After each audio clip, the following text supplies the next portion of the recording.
Hey everybody, it's Cinnamon Cooney, your Art Sherpa, and today I am coming to you to show you how you can paint this wonderful image of Christmas ornaments step by step in acrylic on canvas.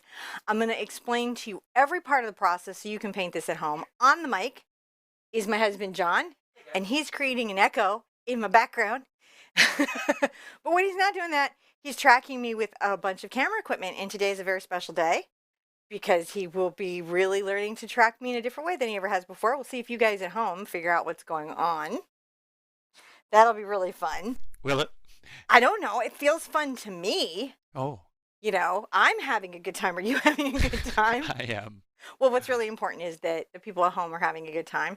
So here's my actual thing. It's like, I hope right now you sitting here watching this show are just feeling super optimistic about doing this painting, and you're feeling brave and you're thinking, yes, this is the one I can do. This is the one I can jump in on.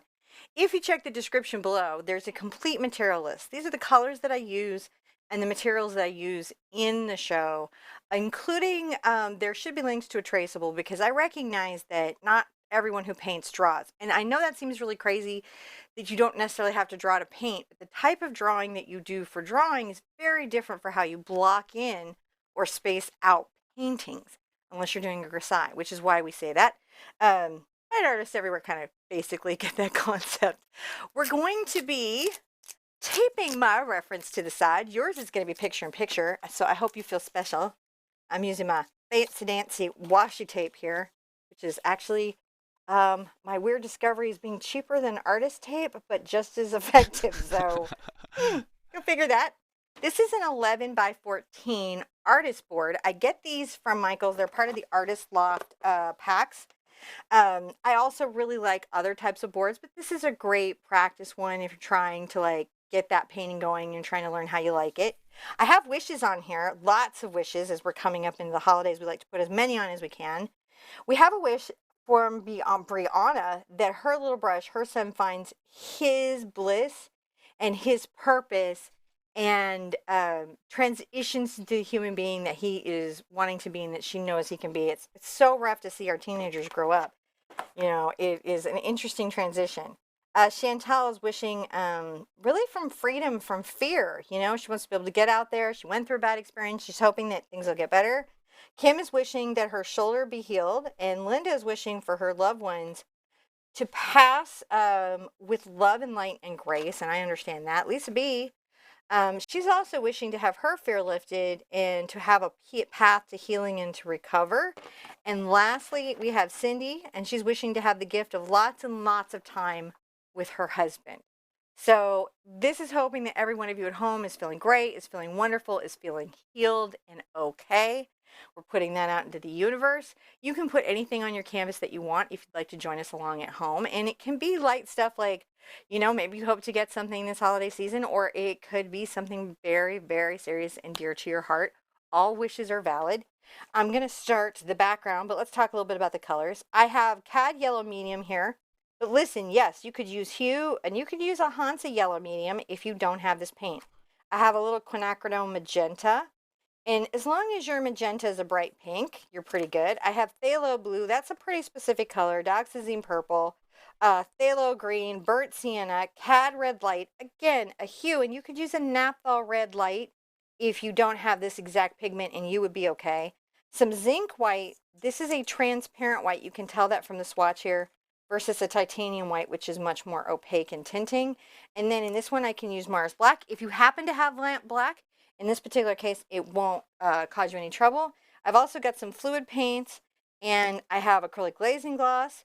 For fun, we're going to be using my handy dandy pouncers. Let's put one of these together. So these are little pouncers. Any pouncers will work, but these are the ones I'm going to be demoing today. And I'm probably going to be working my mid-size and my small size for this size canvas. You can see how those load up in there. And then I'm also going to be using a round sponge. You could use a kitchen sponge or a brush for this background. I just want to show you a method of getting a soft blended background that doesn't require so much skill from the artist. I think all the ways of getting a blended background are great. This is just a good way to do it if you're struggling with that process. All right, let's look at our colors. This is an interesting color because it's a green with quite a lot of yellow in it and a little bit of brown. Now I'm going to put out my green paint and my yellow paint, and I'm going to mix up that color, right? But I'm going to sponge it in. If you have just gotten your first tube of cadmium, real pigment, it's cadmium pigment, not hue, not another color. You wouldn't have to worry about it with that. Be sure that you have no allergies to the pigment. And if you're at all concerned, you can just wear rubber gloves.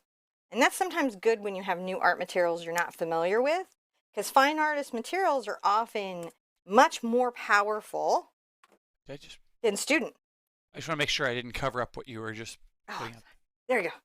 I don't know what I'm doing here. I keep forgetting that we got the picture-in-picture that we're thinking about. We can adjust We're now. thinking about. And I'm going to put a little of my titanium white here that I will be working so I can have some lighter and darker spaces. And so to get this mixed, I'm going to take just a smidge, look at that, just a little smidge of the brown into my green. Right? And I'm going to just rust this green a bit. We're going to knock it back. The reason this knocks it back is there's a bit of a red to this, and it's in the complementary color wheel. So it mutes it down a little bit because phthalo green can be so saturated. So saturated. Now I'm going to take a smidge of this over here, not too much, because it doesn't take very much green to tint my yellow. See how we're going? Yes. Ooh, that's so bright. We want this bright, bright vintage color, don't we, with this background? Super fun, super nice. Boom, boom, boom. Boom, boom, boom. All right, so I've got this here, and maybe I'm going to make one that's a bit darker over here. It's still in that same range, but it's a little bit darker, so I can do some little ombre effect, and I'll add even a little of the brown into that. So I'm just creating myself a couple values and tones, right? And with the white here, I can exaggerate that even more. You can see how I love mixing paint. Like, this is like, woo. No, I'm serious. Sorry. So I'm doing what's called a thorough mix here.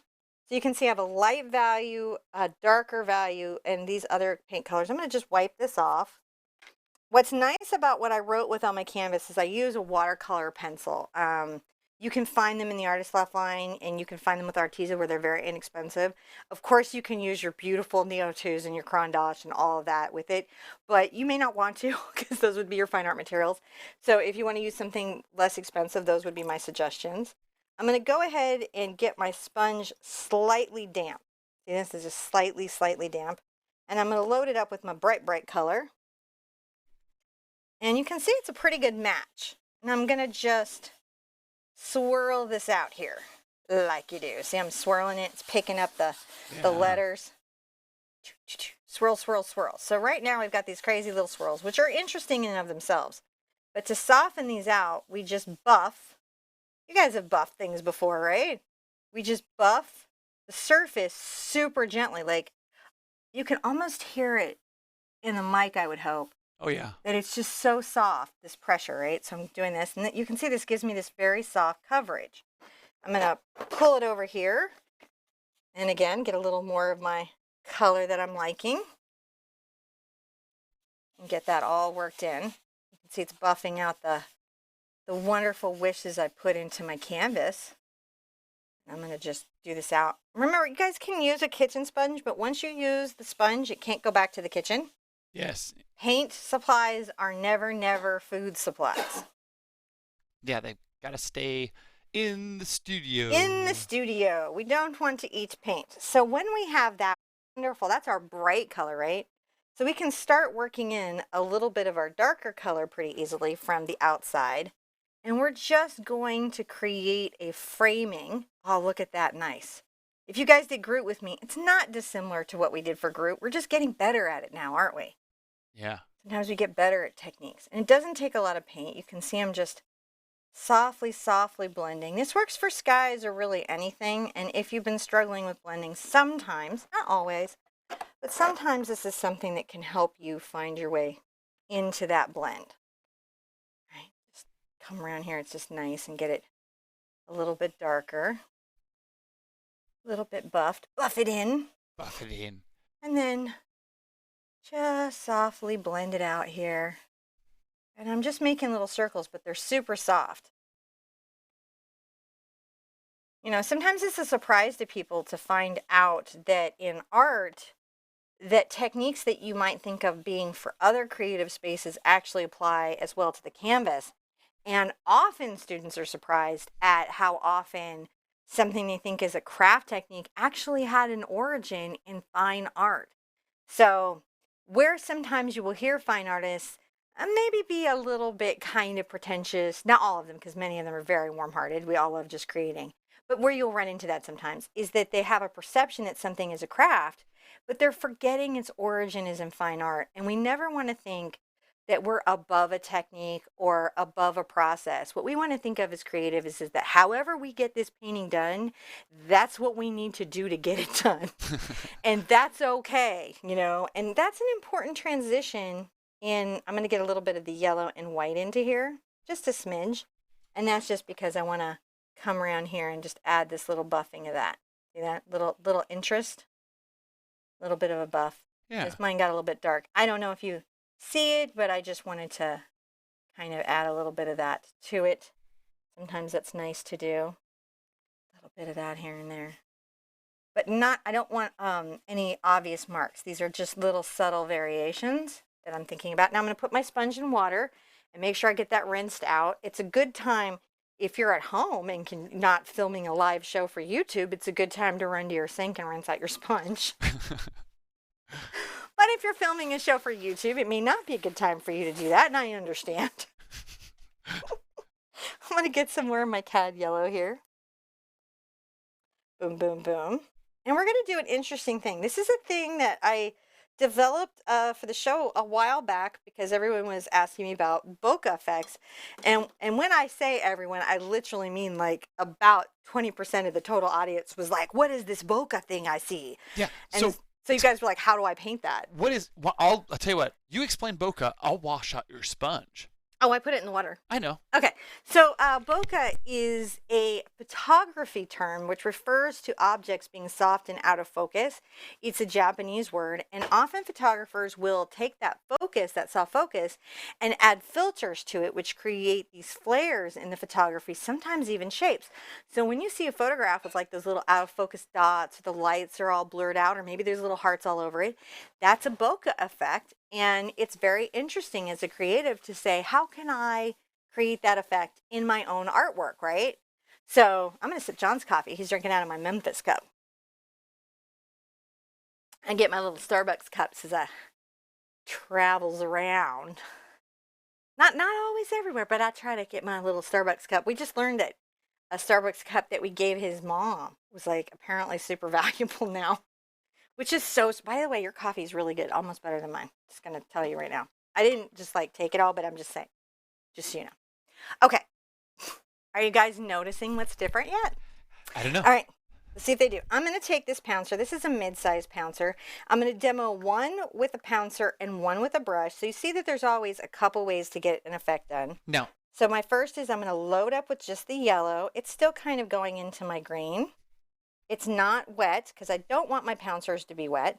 And I'm going to grab a little bit, you can see, in a couple spots of my white, twirl on a test place, and let's go add some of these yellow twirls. See how they're a little bit like the photograph? Right? And we're going to just put a few of these around. This would be the bokeh. Now, I like to mix up my sizes, I guess, in the lens flare of my mind. Right? Yeah. I like to have some big ones and some small ones. And you'll see that I'll let these lighten up too. I think that gives us a sense of this fading into the background. Let me show you some with a brush. I'll just grab a number 8 bright. This is a Cambridge that I'm going to pick up and use. And I'm going to just load it up in a very similar way. Maybe even grab here on the corner a little bit of the white. And I'm going to just twirl. See that? It's similar. It's a little different, but it's similar. And here's the thing. There's always more than one way to get a technique done. It may take longer to do the technique that way, but that doesn't mean it's wrong. right? And somebody did a really cool thing where they actually cut apples and did stamping. That's fine. They did grapes. I don't think food and art supplies go together, but as long as you know you can't eat the apple or grape, I suppose it's fine. Yep. I'm gonna get my small pouncer out. Are you? Yes, I All am. right. I'm digging it out. I had just washed all these, so they're separated out of their. You can see as I'm washing them, they're separated out of their little things. Now, Now push that back in and get it all ready. they've been loving your hairband, and Yes. Adam did ask, where can I get one of those fantastic pouncers? The pouncers. Oh, the pouncers are available at retail stores near you. You can get them online and in most art stores, brick and mortars. They're national and international now. Like maybe even in Romania. I know we have them in Australia. We have them in a lot of countries now, and they're in a lot of stores. If you isn't there a store finder? Oh, yeah. And of course, our community has their favorite places that they buy from. So in the description down below, you'll find a link to most of these, as well as Silver Brush, and our website where there is more information on where to yeah, get those. But they're all that. available and they're not expensive. Well, I don't want to just globally say that because we all have different budget experiences, especially around the holiday. But in the world of art supplies, they're in the lower cost price point of an item. But they're incredibly well engineered. All right, so I'm going to put little pouncers here, and you can see I'm using the smaller one, and it gives another little layer, doesn't it? And I know I'm spending a lot of time on this background, right? But sometimes the beginning is a very important time in a painting. How you start out really impacts the end. Just knowing that you've got a good beginning can set up your mental space to be more optimistic about what you have happening in your art project. I was just in last night with everybody chatting in some new feature called a premiere, which is that we record a video and we upload a video, but I chat live with everybody. How'd you like that? Here's my takeaway. I don't see how anybody paints along. So to everybody who paints along during the live, kudos to you. It seems hard. So can you see how we've got that beautiful arrangement? And I'm just putting these out so that they're, that they feel like they're here and there and they're in focus and they're out of focus. I'm going to just make sure that I'm getting the pouncers all wet, wet, wet, wet, wet. We just don't want them to. That's the one thing that ruins your pouncers kind of is the drying paint on them. It's not good for them. I see you. I see you, Sherpa. I see you.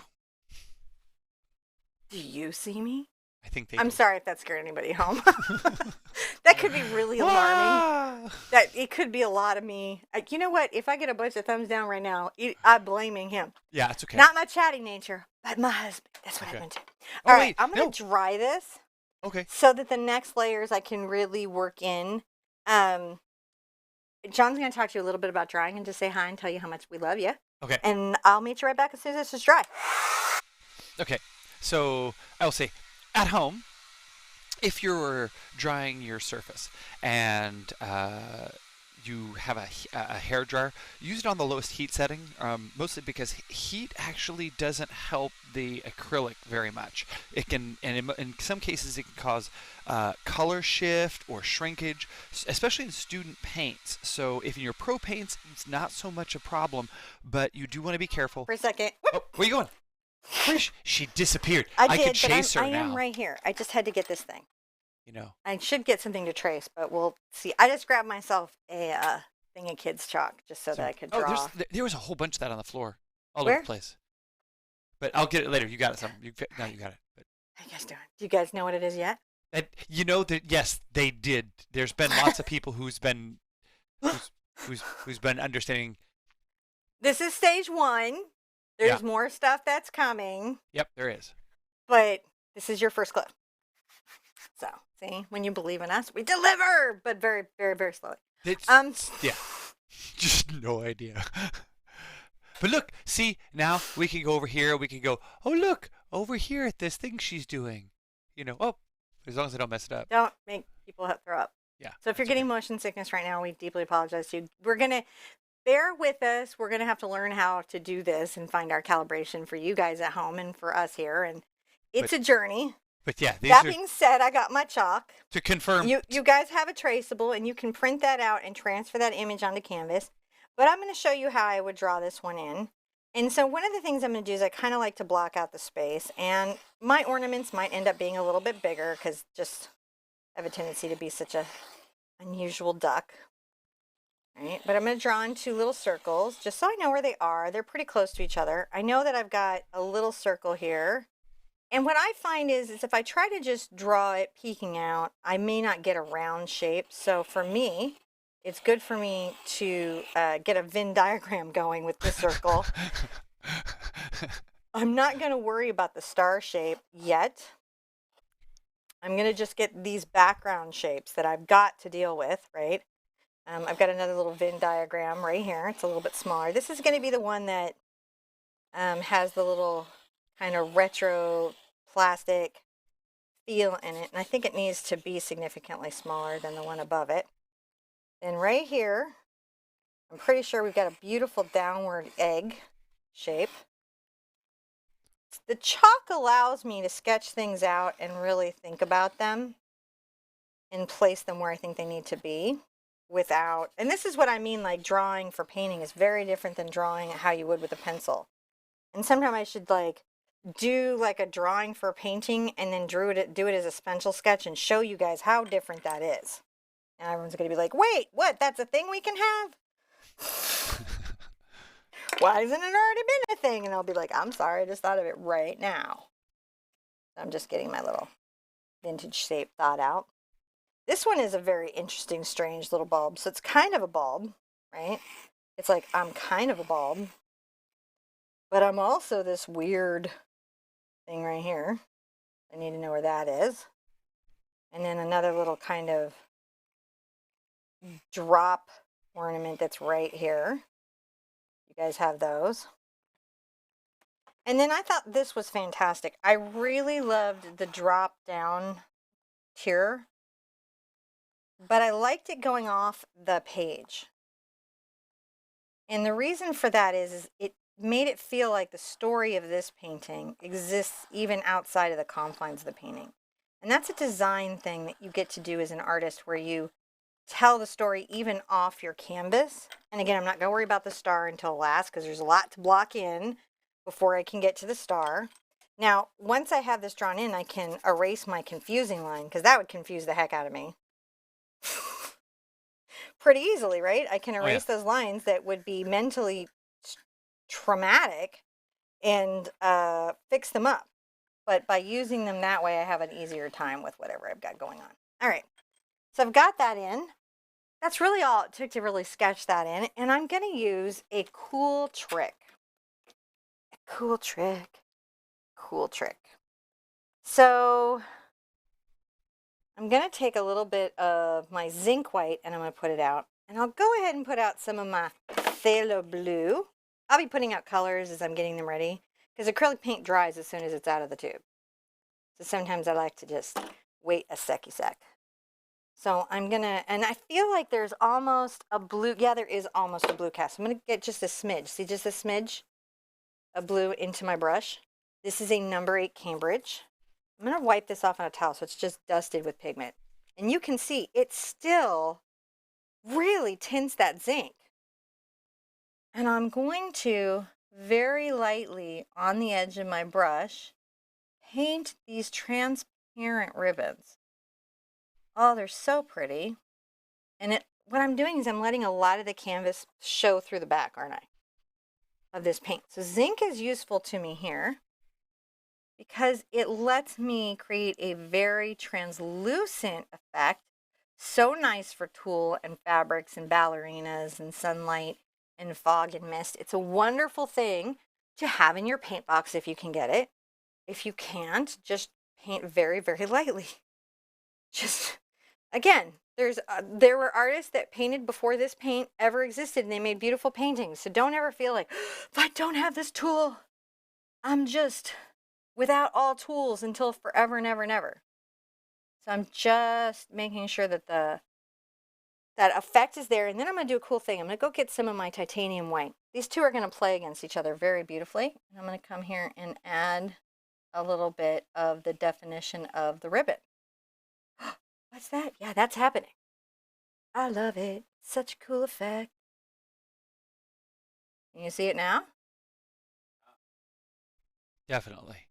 So, and we'll get a sense of that even a little more. I'm going to just dust this in here so you just really feel this around these bulbs with this more opaque paint.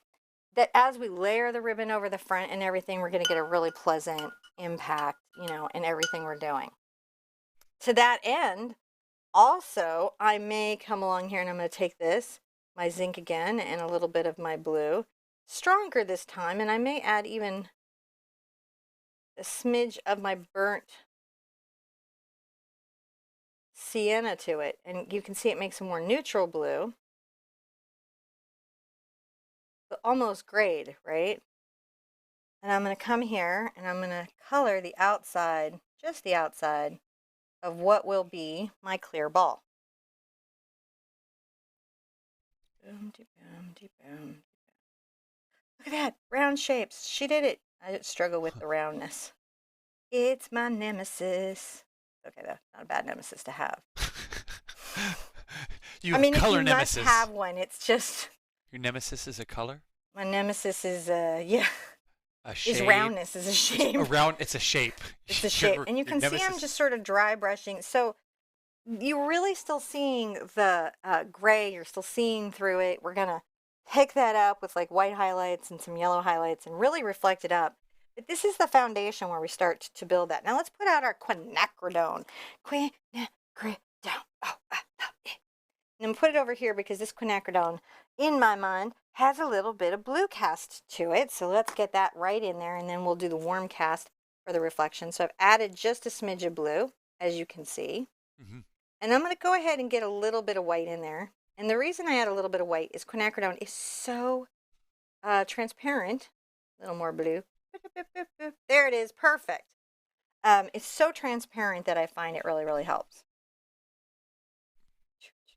Such a good mood for Christmas this year.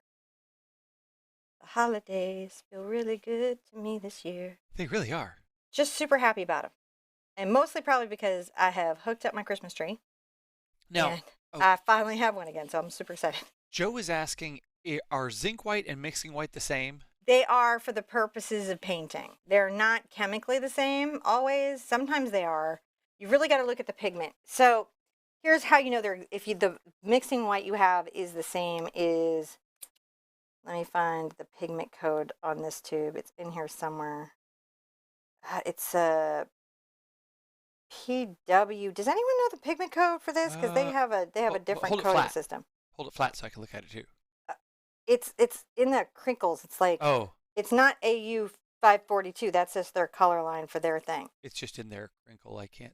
Yeah, and that's like, I normally have that memorized, but the pigment codes would need to be the same. Like, so it's, I think it's like PW7, because I know PW6 is titanium white. We'll find it. We'll find it and we'll post it. Yeah. And you can see the green and all that sort of coming through here. So this is going to definitely take a couple of layers to solidify out. But we're not going to worry about that. Look how streaky mine is. I'm not stressed yet, though. In any way.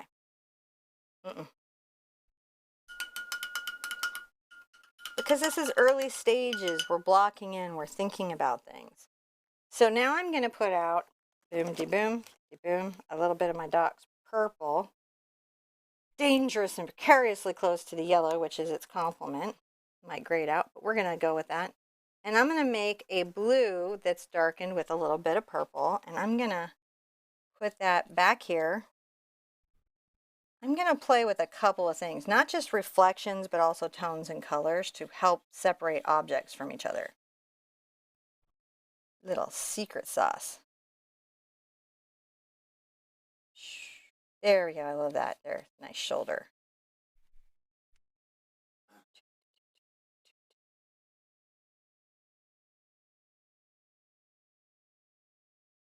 And let's go ahead and say, oh yeah, I've got a little top. Forgetting to talk about the little tops on all these. I'm going to talk about their tops. Pink one has a little top too, doesn't it? Yeah. Let's give that one a little top just real quick while we're at it. we're going to define these, but we just need to know that they're here. So it's a good time to add them. Add that top, if you know you've got them. And I might even kind of Oh, widen that's that one. interesting. What are you doing there? I'm just widening this one out. I just felt like it was just too precious and small for what was actually there. But you added some brushstroke like shaping. I like unintentionally, yeah. It's like, I think that's just one of those things. I'm going to grab a little bit of my blue and put it into my green. I'm going to come right here and we're going to green up our ball. See, I can do round again. Wish me luck. So sometimes, yeah, you'll find that my brush strokes, like even like these, I'm curving them to imply the ball shape. So there's weird little things that we can do as artists to help create the illusion of form in our canvas. And the wonderful thing about this still life and the way that it's lit is it gives us a lot of practice for these things. Yeah. And again, phthalo green, right, which is a modern pigment, is a modern color, tends to be transparent. Because it's not made, it's synthetically made, it's not an organic derived process, it will be often much more transparent. Pigment, nonsense stuff, but it's super fun. I love color. Do you love color? All right, how are we doing? Look at that. It's like happening. It's like being painted in by someone. Slowly, but still successfully, right? Pretty good. Actually, I think we're doing pretty good. So I'm going to get a little more of my blue over here and get some of my burnt sienna into it like we did before. I'm going to wipe this off because I don't want it to be too pigmented. Get more of my zinkles. A little more gray. A little more zinkles. And I'll come here and start to talk about you. But again, initially we're just talking about the outer confines of this ball. The star gems are going to be a whole thing. I warn you now.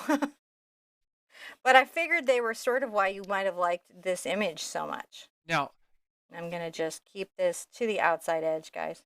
I know that Trish was saying, and I know spheres are definitely difficult to paint. They can be. You know, they're I know fun. it's difficult for me too. Don't be hard on yourself. Be easy with yourself. I'm going to rinse out. And I'm going to do a subtractive method here. I'm going to pull back a little bit of my paint. And I'm just using my damp brush before the paint's dry.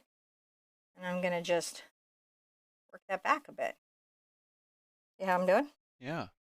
So just sort of pull that in. It won't hurt it. I just needed to. And you can see I'm softening this edge.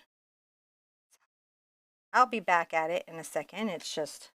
And you'll notice this one is not quite as brightly colored as this one because this one is in the back and it's structurally, a different thought than, what I was doing. So good to know that.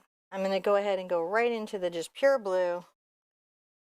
I feel like this one is even, its darkest blue is pretty light. So I'm going to add a little white to it. And so this will cover better than everything else I put up. There you go. Because it has a little white pigment in it. And I'm using titanium white, which is very, very pigmented. I'm going to just try to get the shape in neatly as I can. There we go. Still on my number 8 Cambridge. It's a bright. Has a nice little edge. I like its scruffy little nature. Scruffy. Scruffy little brushes. And, in acrylic, we don't get very many good for scruffy little brushes, so that's always nice to have. So I'm going to come here and I'm going to be like, oh, there's the top. Shape that down. I'm going to do my best to mirror that shape. There you go. Doing my best. You do your best, I'll do my best. And between the two of us, we'll all have nice paintings. Just a weird thought. How are we loving these? Very much so. This is like everybody's really loving this. We've got right now over 570 people here. So say hello to everybody. We had more than that earlier. Sip my coffee. Let's all have a sippy coffee break. Sip a coffee break. Okay. Sippy. I will sip you. I'll talk about my mix here in a second. We painted a lot, and let's congratulate ourselves. Yes. It's a I very second good time loud. for you to congratulate yourself for being awesome and painting this with me. Hmm. I think it is time to Mm-hmm. be. So, How are you today? I'm feeling good. Are Everyone you? is feeling pretty good. I'm just, you know, Missed I'm, everybody. I did. It's, it's all new again. It is all new again. It's so new. Does it feel new? It's very new. It's like so new. Oh my God. Well, So new things. geez, that's some reality I don't need in HD. Dude. Divorce! No, just kidding.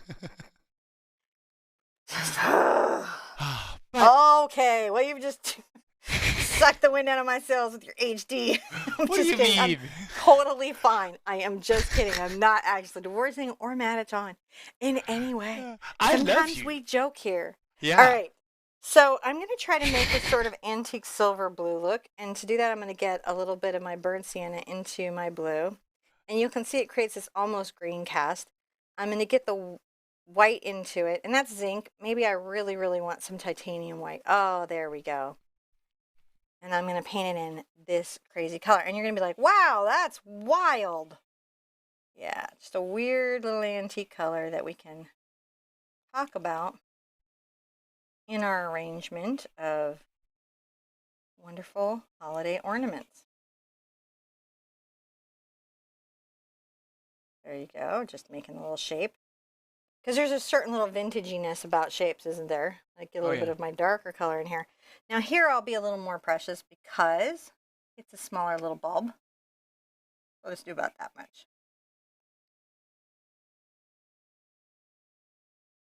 Just being precious and thinking about it. Now, if you really wanted, could you use like a gold paint to to make the background look more goldy? Yeah, I would highly recommend using Holbein's gold gesso over any other product if you're going into the metallics, or a foil. Ooh. Those are really the only two that are going to give you the kind of coverage that you're really hoping to get out of your gold. Most metallic paints do two things. They're incredibly transparent, and so you have to do a lot of tricks to make them appear like they have good coverage. And they can oxidize. Really, only two or three companies do their metallic paints where they won't oxidize. That means patina over time, right? Like they'll be exposed to oxygen and dark interchange their nature in some way. So Golden does a really good fine flake gold paint. It's fantastic, but it does need a couple coats, but it will stay what it is forever. Holbein's Gold Gesso is like next level. Its coverage is fantastic. They have 32 colors if you need another color than that. And it doesn't oxidize and just so opaque. And they've got some new Chroma Shine metallics that have just come out that are uh, priced like gold, but also fine and amazing and fantastic like gold. I'll have to show you these paints to you. They will like blow your mind. Um, After that, foil, gold foil. Let's paint this last one. Paint him in. All right, put out. We got our purple here, and I would say that this purple has almost a magenta cast to it, so I'm gonna definitely bring my magenta over here to create this purple.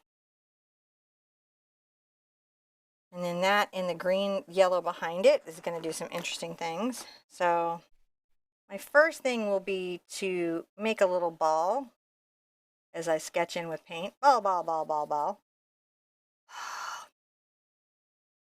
I may have to fix some of the... And then I'm going to make a little shoulder here.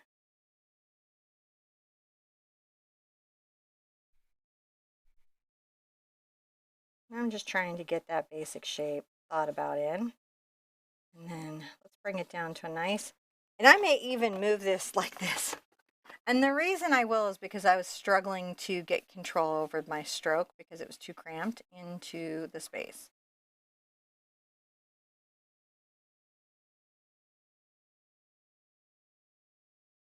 I'm just wanting to create a nice line and form that I can enjoy coming off. Sometimes also it's nice to get a different perspective on your design from a different angle. You can see it in kind of a new way. Okay. Erg. Making adjustments, make it look vintage. These wonderful curves and counter curves. It's a very vintage thing to have curves and counter curves. They loves that. Them old-timey people. Them peoples. So, wow, like we're doing fantastic, We right? really are. So we can't put our stars on till we really paint all of these beauties, right? And so we've really got to talk about this beauty back here and its other friends. I'm going to sip coffee and mentally prepare myself to paint the rest of that because, dude. Mentally prepare. Yeah. Mm. I'm going to get 2 separate brushes, maybe 3, to get through this. I've got a number 4 cat's tongue, a number 2 Cambridge, and a number 2 Ruby Satin. I pulled these because they're small and they'll fit tight spaces. I can work the bigger spaces that I've got with this, and I don't have to get into the details for a minute if I do this. That is my selection for this next part. And I think I'm going to stay Cambridge because I want some things to stay soft. One thing I'm going to get is a little bit of my yellow and my zinc. I'm going to make the yellow, but I need it to be a little bit transparent. And I'm going to come here, and I'm going to wiggle back and forth. And I'm going to just bring this down. You see that? Yeah.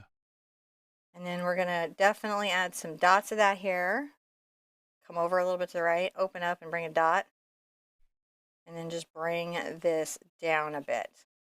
Fun. Well, I know it's fun for me. I'm having a good time. I hope you are, but you know. Okay. Yes, everyone here is definitely saying they're having fun. All right, I'm get just some sort more of blue. You know, I'm not reading chat quite as much right now because I have too many buttons. It's actually not the buttons; it's the screens are too far apart.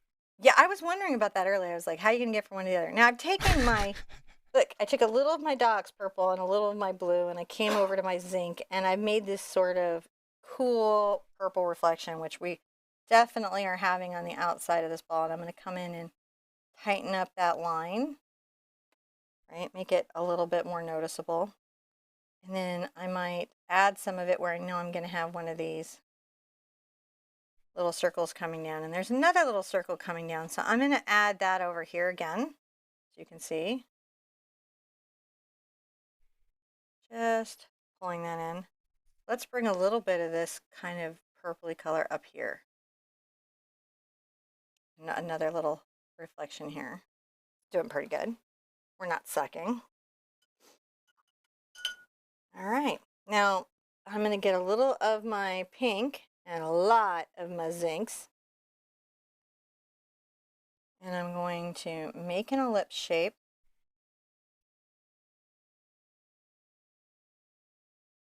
And then I'm going to, and it's very interesting because it's going to be pulling into the center here, this implied center. I'm going to pull that little circle in.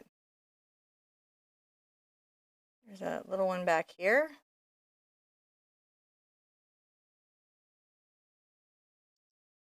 There's one right here. Pulling that one back in. You can see I'm dry brushing, and my brush isn't wet. I'm letting a lot of the background show through.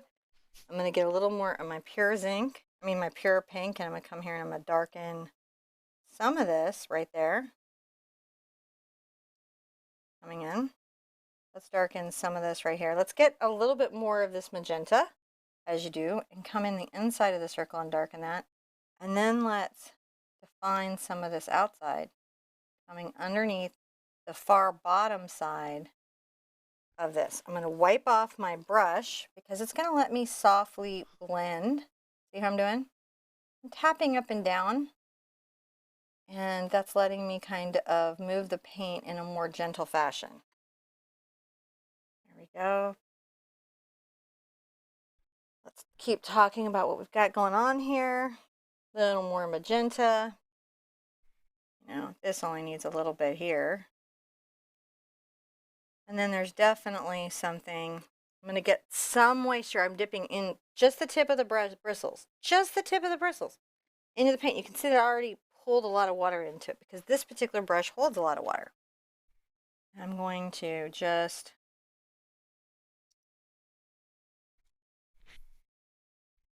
come right here.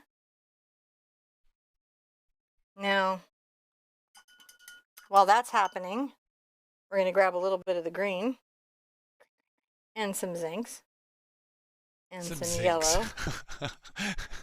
Zincs. Are you going to go on the internet Yes, And on the internets, and we got to get some zincs. you get order some zincs. Get some zincs. And we're going to put some reflection here. There might be one here. Kind of pulling back. So we're talking about these different little spots that could have these little bulbs. I can even grab a little bit of blue while I'm at it. Just some. Just right mixed in. And even put a little reflection here.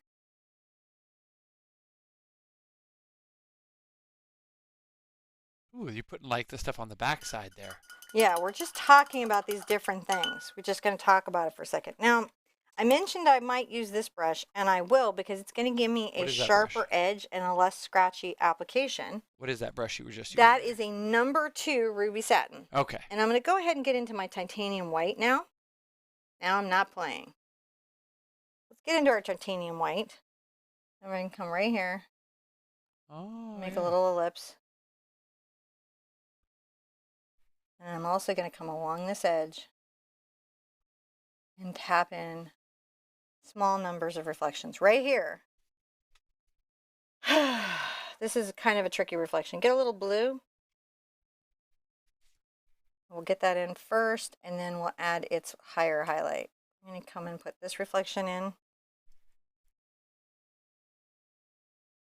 And let's put in this reflection happening here, because these have some blue cast to them. I'll put in this one right there. So there's the blue. I'm going to rinse out. While I'm letting those dry, I'm going to go ahead back into my zincs.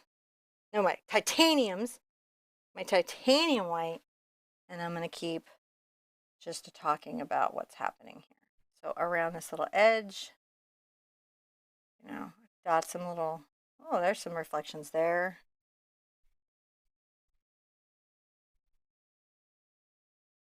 Get a little more. And so I'm not doing totally consistent little ball. And then right in there, right inside that, I'm going to go ahead and add a little bit of white and follow that over here.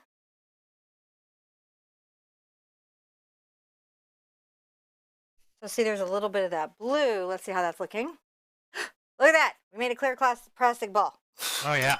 It's That's crazy. a super awesome one. Isn't it nice? And you can get fussier with it. You can be like, oh no, I mean, like, I want some deep pink there. And, you know, you can play with some of the color and some of what's happening. I think on this one, I'm going to personally leave it as it is because I feel like really good with how that came out. But, you know, remember, you're not filming, you know, a YouTube show. Let me grab some green here. You're not filming a YouTube show where you have to sort of be timely. You can take 3, 4, 5, 6 times as long as I do on these paintings, and there's nothing wrong with that. I'm just adding a little ridge right there because it should be tying to somebody or doing something, I feel. All right, so we have that right there. And let's start shading in the ball. And to shade in the ball, at first, I'm going to get my big brush back out. And I'm going to go ahead and load up with some green that I have right here. And I'm going to grab some blue. This is going to darken the phthalo green a bit. A bit, I say, but actually quite a lot. Look at that. And I'm going to add a dark value here. And I'm going to lightly blend that in. Brushing that down, wiggling it, coming around. Come around the other side. I love painting Christmas balls. Just do this the whole season. But then I thought you guys would want to paint something else, so we did. But I could just do Christmas ball still lifes because they're such interesting little objects. And once you get the sense of them, they're super fun to paint. Now I'm going to wipe off my brush and come get right in just the phthalo, and my yellow. And I'm going to make a very bright color. And I'm going to start to shade into this ball. See it happening? Yeah. Just shade it in, shade it in. And that's starting to have a little shape. I'm going to put a little bit there. I'm just shading it in. Shade my little Christmas ball in. Right? And then I can come and get some more yellow. And come even more in the center because the center of the ball has quite a lot of heat on it. In other words, a lot of the light that's on this still life is being reflected in this upper left quadrant of the ball. And it's also here and it's here. And where the light is tells you a lot about how something is made. Just some more yellow, and I'm going to just blend this in. I have to wipe off and then just softly feather. See how we do? Highlighting, highlighting, highlighting, and then it's gradating. Let's see how that's looking. Oh, goodness. Now, get some of your zinc white and some of your yellow and just come right here. And go ahead and exaggerate that little highlight. How's that? See it now? Oh yeah. Let's kind of come down with just a bit of that. Just it's a little trick that I have, and it works pretty well. I'm just tapping that out. See how we're doing? Back into the zinc. This will just help your bulb a bit. And what I'm trying to do is apply these little soft spots of reflection. Now that has to dry before I can put its little design on, right? And so I can come and work my little pink ball. Yay! Yeah. So I'm going to grab a little of my white into my magenta, and I'm going to come right here. Just start trying to get the coverage on this ball up. That's my first job. I got to get it pink. You know what I'm saying? I do. And it's going to want to not, it's going to fight me. It's going to be like, I can't cover the yellow. I'm feeling too faint and too weak today. But I'm going to say, listen, 1 coat, 2 coat, 3 coat, 4. I don't care. You're going to cover the yellow. That didn't rhyme, but you thought it was going to. And a thumbs down. Like you can feel them. You can feel them being curated up with when I'm being goofy. I'm like, oh, here it comes. Oh, look at that. Aren't those starting to just be gorgeous? Oh yeah. Starting to be gorgeous. Starting to be awesome. All right, I'm adding a little bit more white. I'm going to come here and I'm going to do a very similar thing. I'm going to just make sure that I'm shading my ball. Shade your ball. Also with this grading out space. Let that rest for a second. And let's add a little bit of this blue-purple value. So let's take a little bit of our blue over into our magenta space and grab a little bit of our zinc, as you do. And come under here. Look at this reflection. So stunning, right?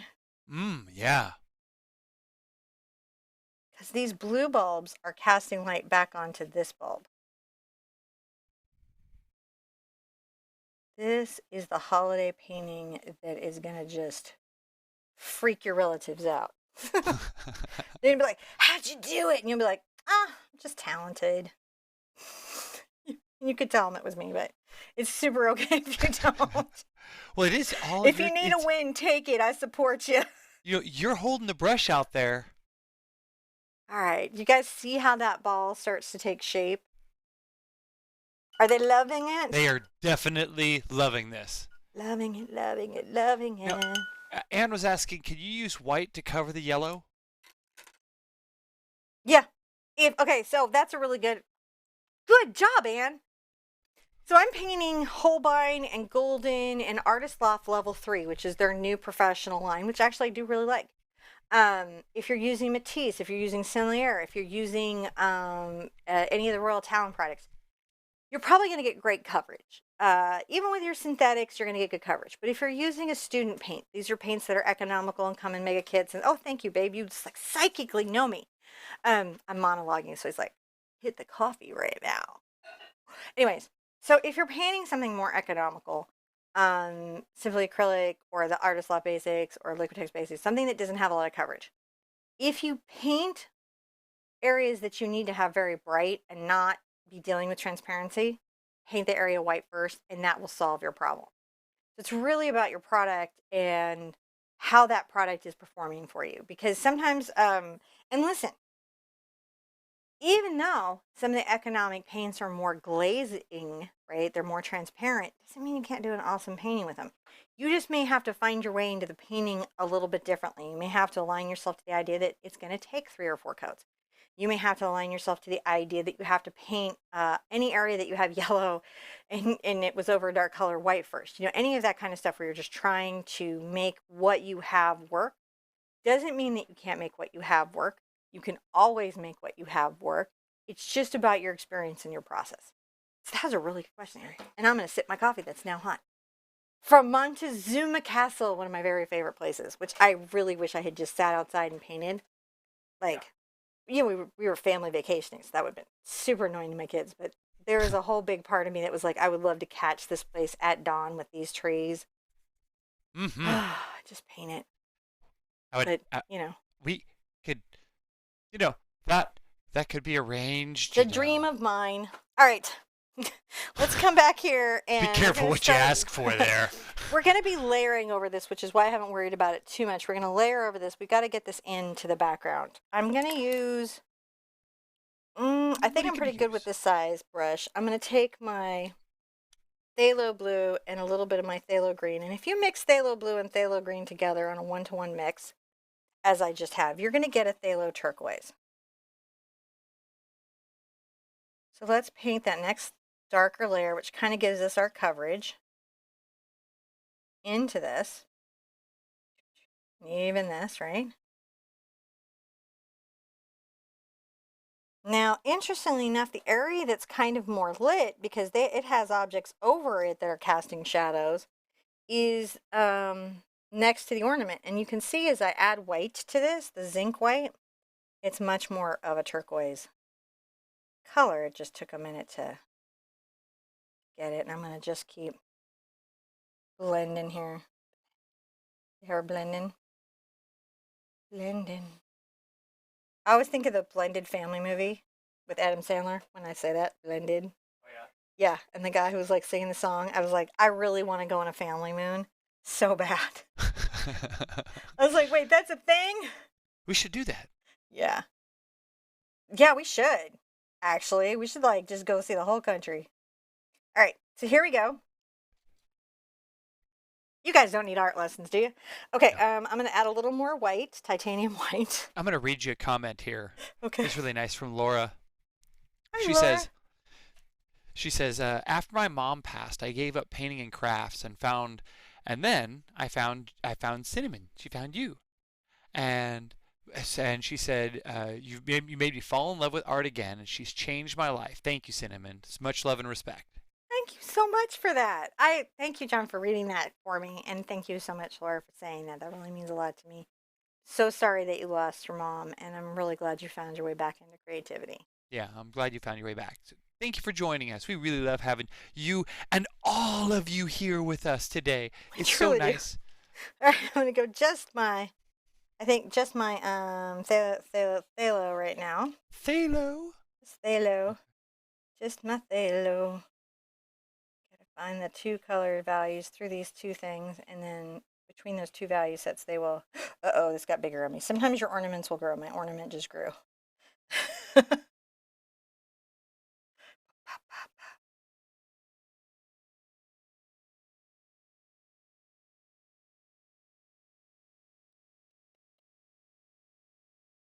All right, here we go, here we go.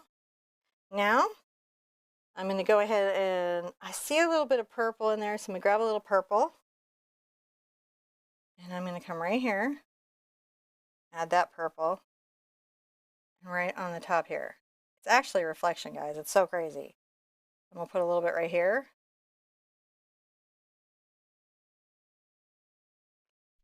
And I have to, for the next part, I'm gonna do some little blending while it's still wet. But then as soon as I can, I'm going to dry it and then get some of the other crazy colors that are going on in there. But I've got to get some soft blending happening here first to get my shapes. So you can see I'm just pulling up this value. And then let's come right here in the middle and pull up some value. Definitely start rounding that stroke, right? And then maybe under here. Let's get a little white, get the value up.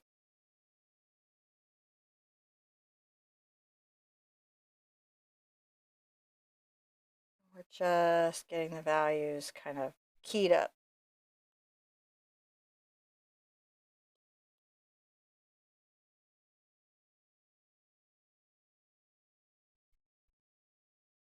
Just blending this out.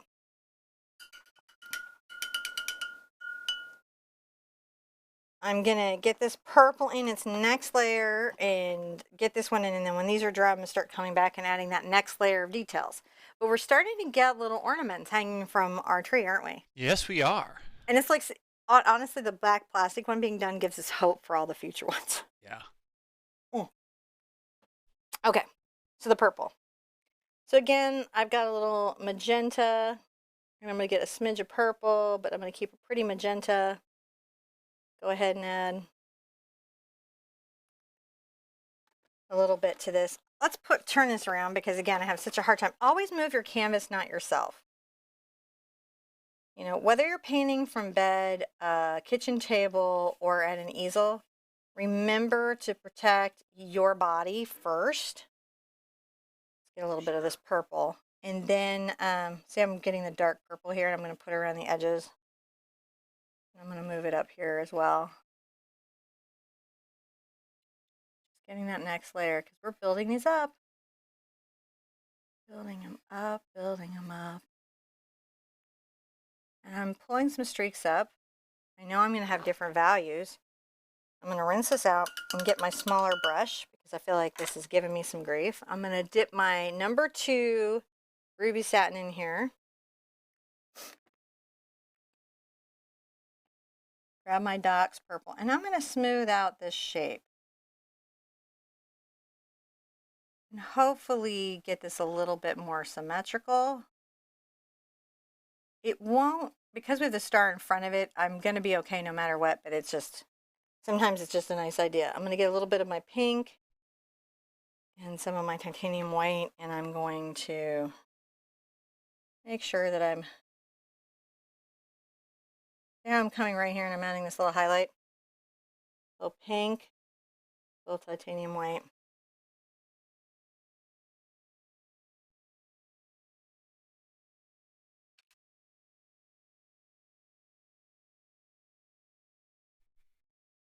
And here we go, just adding that interesting little crazy highlight. I'll rinse out. Okay, interestingly enough, the next one is going to be a little blue, and I'll get a little zinc into it because I need it to show up over the purple. The purple is still kind of wet. I'm going to come here and just talk about this a bit. Can you guys see that? Yeah. Add a little bit of that there.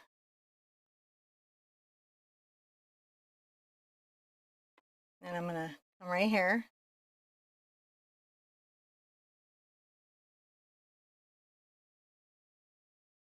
It's interesting creating the line of reflection along both the bow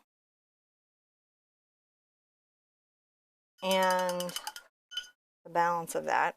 I'm going to, again,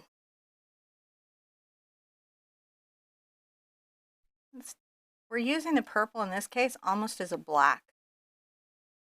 Almost a chromatic black in this space. Let's get our zinc white. The other thing you'll notice, zinc white lightens, but it doesn't change the hue. So titanium white actually will change the hue. What I mean is like it becomes almost a different color. It's so tinting. But zinc lets us create a highlight that's still what we're painting in. So when I do come in and I get a little titanium white, and I put a little bit right there.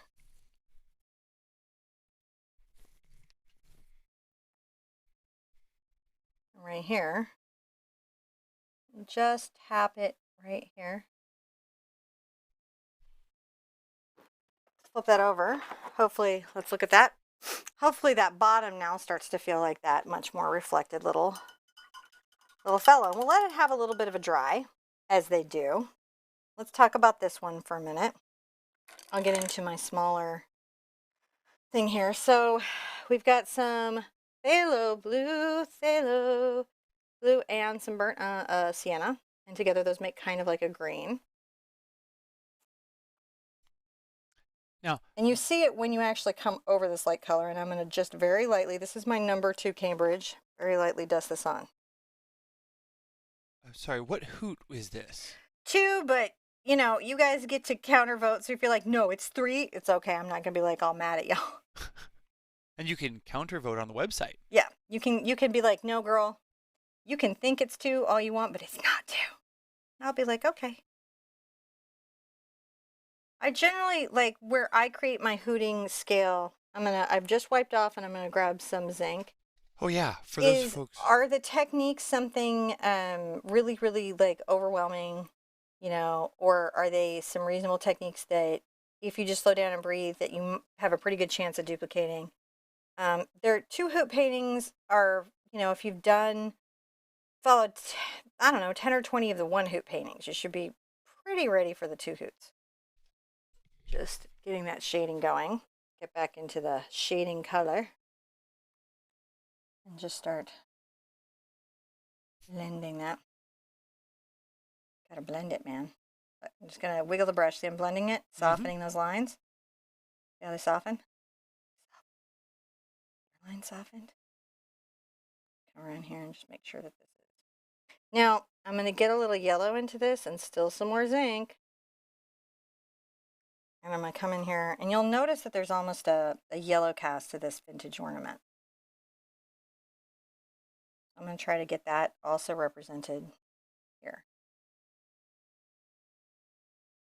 And then I'm gonna grab some white.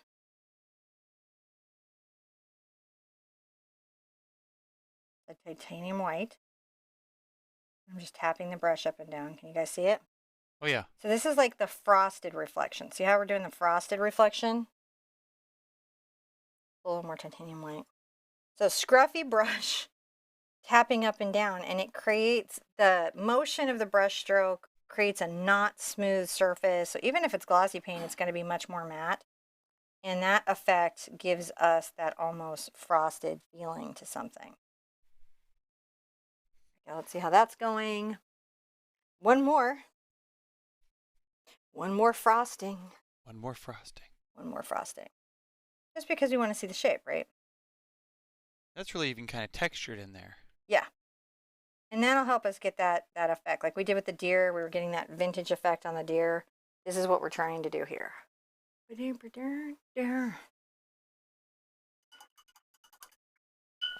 Now, this one here has a lot going on, so I'm going to come and get a little bit of my Just Phthalo. I'm still using this brush. I'm going to come underneath here and make sure that that's nice and dark valued. I'm going to come right here. And I'm starting to shape this in this very considered way. Also, I have to start thinking about how I'm going to get those patterns in. But while I'm at it, I'm going to grab a little bit of the purple. I'm right here. Just make sure that that's pretty dark.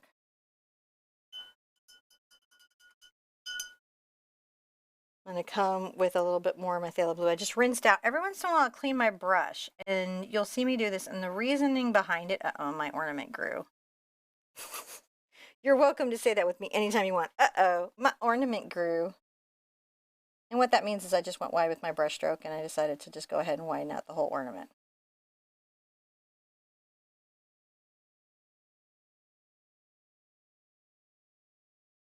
Because I very much want a particular line or shape, and so it's worth it to me to futz with that. And then look, I can come in and see how I'm cleaning it up. That's a damp brush and a towel. That's all that's taking. Now let's get a lot of our white and some of our phthalo. I might even get into my zinc here because I'm trying to shade it, and I'm gonna kind of color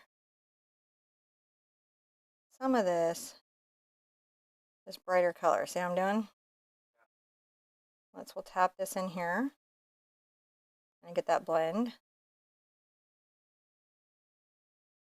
I'm going to just be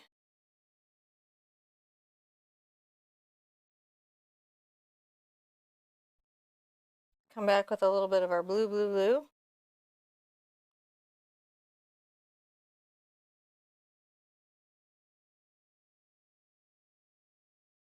Paint your ornaments. This is tomorrow is like a real chill 1 hoot, but this is my like relax on my weekend kind of thing where I'm like, I need to work on my lighting and my shading. I'm grabbing some Just Phthalo blue here and I'm just enjoying creating a gradated value here. What, babe? This is like a really nice, simple graphic painting that you can put up in the holiday that really works on your skills. Yeah. It helps you get those things. Like this is, it 3-hoot, you really kind of need the skills. You're just seeing what you can do with them. 2-hoot is teaching you some more skills in your art box. More skills. More skills like Napoleon Dynamite. Get my skills. I just grabbed some zinc. And it introduces you to maybe some more products like zinc or Indian yellow. And can really make your art journey, I hope, more interesting. Okay, and I've got one bright reflection here. I can see. And the rest of this just seems to be, it's going to be its pattern. It's looking pretty good. Now, we can come here and continue to finish this out while this dries. And sometimes in art, you can dry it with a hairdryer if you want to stay on a project, or you can move to another area of a project and just finish it out. So we're going to keep moving to another area of a project. So I'm going to take a little bit of my docs and a little bit of my quinacridone, and I'm going to come up and work on my purple. You should work on your purple too. We'll do it together. Purples together. Purples together. You're not alone. No lonely purples. No lonely purple. We're group purples. Yeah. Big purple family. Such a fun little value. And I'm going to come in. It's interesting to see like the shadows cast around sides of balls and how that all works. It's very fascinating to me. Now we can use gold paint on this, or we can actually paint it. And I really vacillated on which way I wanted to go with it, because I'm going to grab my number 2 filbert, because gold paint's pretty cool, but it already asked you to get zinc. So I think I'm going to show you how you can pull this off without it. You guys ready? Yes. It may go badly. If it goes badly for me, just switch to gold paint. Get your glitter out. I've just put out Mars Black, and I'm going to put out a little bit of yellow, and I have some brown, and that's generally all I need to make some gold. Because when you paint metallics, when you actually paint glitter, when you paint a sequin dress, you don't necessarily add glitter to it. It is an option that you can have. I'm going to take a little bit of my yellow and my black, and I'm going to work them together. And you can see that it almost makes a green. And you don't realize how green it is till you put it on green. I'm going to get a little of my burnt sienna, and I'm going to work that in there. Sorry about that. And so this is my darkest value that I'm going to use for my gold. I'm going to dip my brush in there, swirl around so it has nice little thing. And I'm going to kind of maybe talk about, this is nice value for the silver too. I'm going to come up to the top of this.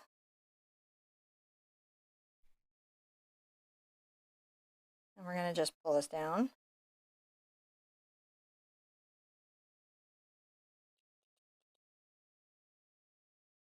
We'll come over here and make a little hook. You're like, what? I'm like, yeah, I know. Probably should have just painted with gold. But this is a good skill to have. So come have the skill with me. So I'm going to bring this around here. First, the design. Go ahead and give ourselves the design. I'm going to open that up because it's kind of like a little peacock, isn't it? Little peacock. And you're going to come right here and make your little peacock feather shapes that the ornament has. If you have family ornaments that have been with you a long time, that you can make a still life with them. You just make an arrangement and light them and get a photograph, and then you can paint them. And that could be something very special that you could give this year. And just make that peacock shape. Peacock leaf up here, which you can really see the obvious kind of green cast to everything in it. A little bit of my paint here. And again, it's the yellow, it's a brown, it's a little bit of black. That's our base.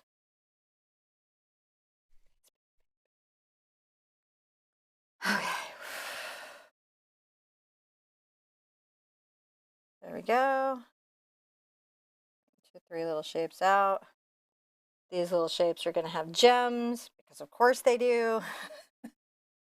I'll put this over it so that these sort of frame those gems. You're just sort of putting that little pattern right in there. Yeah, I am being painterly about it, but I am paying attention because I recognize that you guys were wanting to paint a particular kind of a thing.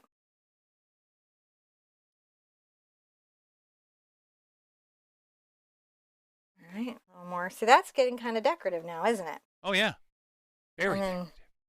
we'll say, hey, there. So there's a whole bunch of.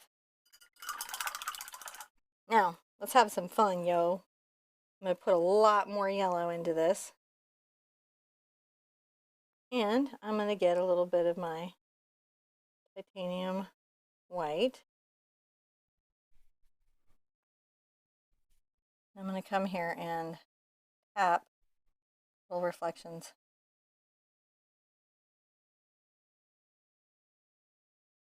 Not all of them, because there's little sparkles that get caught, aren't there? Let's put little sparkles on the outside. Tap, tap, tap, tap, tap. Oh, and there's a little bit of sparkle on the inside.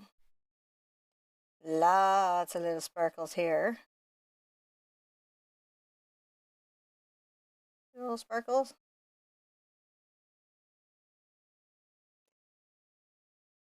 This might, I don't know if this is surprising to anyone. I think the last time I really demoed metal or metallics, painted the traditional way without like using a metallic paint was on the still life that we spent 5 days on. Oh, that's true. We really talked about metal and shape and how you create the look of things. And there were a couple of good questions in here. Christine was just asking about the, infamous glitter, and I think Tammy was saying, what about gold leaf? And there's like you can gold leaf it. You can glitter it, and it doesn't hurt your painting in any way. Have fun, right? Like if you're anti-glitter and you're like, no, I only leaf, or if you're like, I only leaf, I'm just showing you how to paint manually this effect without adding the glitter, but you can, and it will look gorgeous. You could even glue little gems. You could make this a very three-dimensional piece, right? Oh, yes, you could. You could totally get your full craft on. Completely. Just adding this, but today I am showing you guys this craziness. And it's crazy, I know. I feel it now. Huh.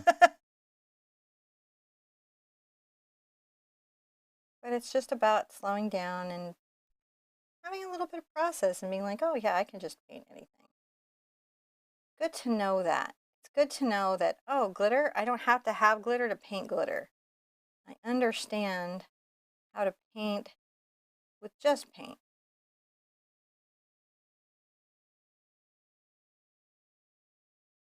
See how that's starting to look? It looks pretty cool. I'm going to get a little more white, like you do.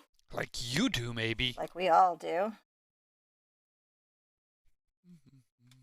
little more white. I'm going to pull this out here.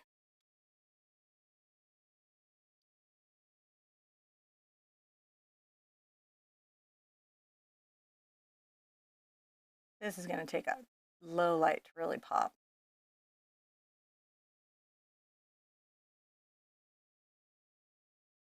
Doesn't go everywhere now. No, no, no. You have to be very thoughtful about where you put this. You need the 3 tones at least to get the effect. You guys kind of with me now? Oh, yeah. Again, nothing wrong with just like noping out and put glue and glitter on here. Vanessa. I will not judge you. I'll say that was very creative, and it is a creative way to solve problems. And that's what I mean. Like as artists, we mustn't look down on the different ways we creatives solve a problem. As a teacher, I'm going to show you a bunch of ways to solve a problem.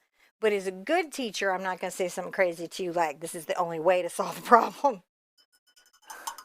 Does that make sense? Yes, it does. Now, I've got my little kind of yellow and black green that I made, but I'm going to go ahead and take it a little bit further and add some green to it.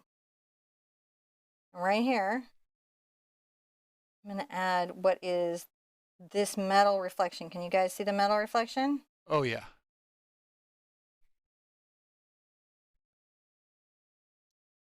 A little bit here, and there's going to be a little bit here. Go. And maybe, oh my gosh, this crazy pop of a little bit of yellow cad.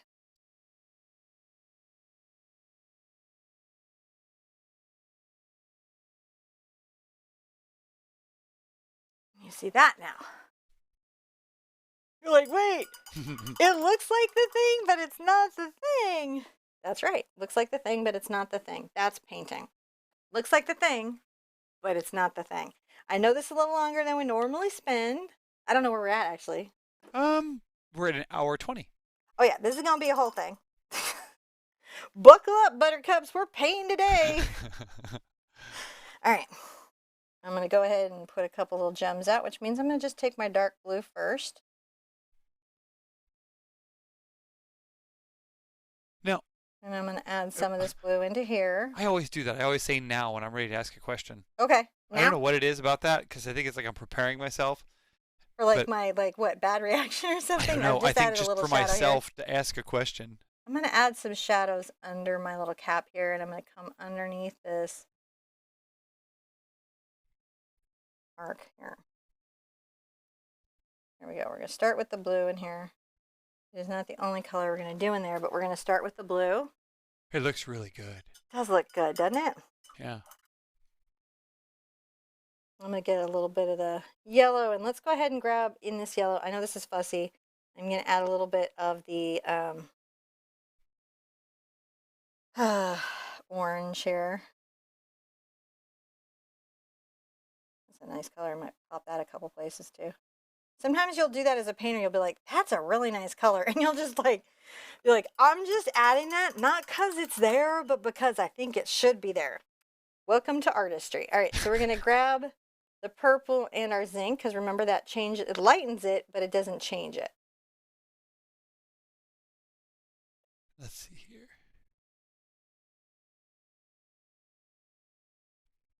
A little more purple.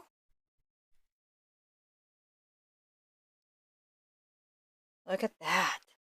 Woo! It's fun, right? It is. I love it. It's fun for me. I don't know. It's very fun for me. Fun for me. Hope it's fun for you. Super fun for me. I'm going to take out a little blue and some white to make my gem. My gem first reflection, it's like 3 reflections. So the first reflection on the gem, which is going to be kind of center into one side. And then I've got to have a white version above that for it to be gemmy. Wait. It's some just white. Watch this.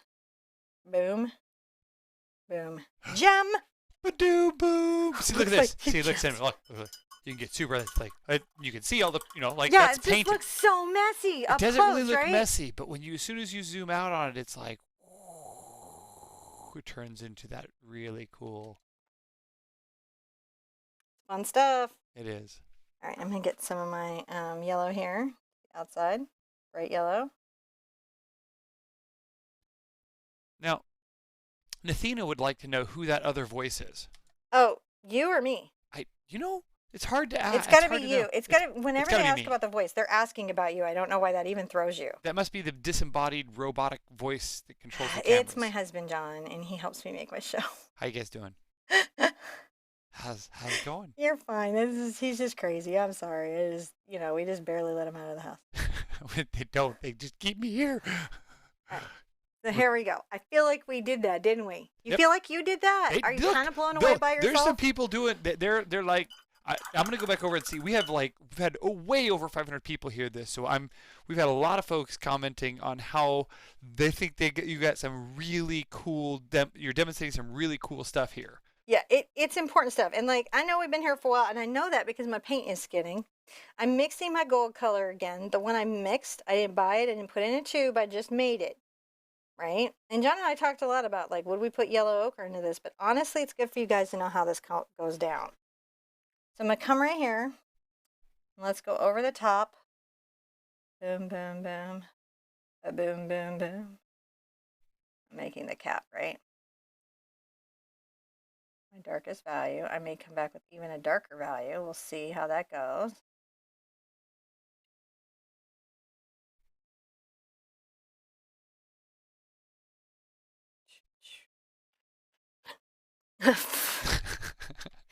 Sorry. Do a little Sherpa dance between your. Well, I this is the kind of thing I love doing. I love doing it on the still life because it's like people don't realize they can paint like this. And I love anytime I can demo that people can paint just like this. Like they can do this. You can do it. And I knew I was in trouble when I saw all the gems in filigree, but I just thought, you know what, we're gonna go for it anyways. It's happening. Take that stripe down, and you'll kind of see that I'm being light about it. And I'm gonna bring one down here. And then there's another one that comes and meets this one. See how we're doing? And I'm going to let this dry brush a little bit because I'm trying to give it that look of the hand-painted gold paint. So they painted gold paint on an ornament. And how do we paint gold paint on an ornament without using the gold paint? We do it like this, yo.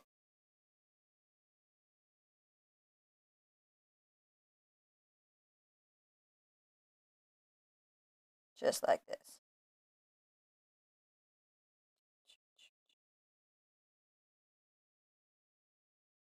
And then let's put some of that. We got to lighten up some stuff there, right? Rinse out.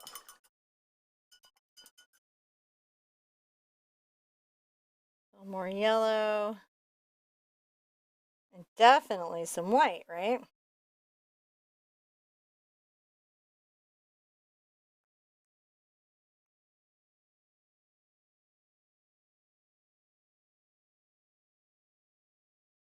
Down. Pretty cool.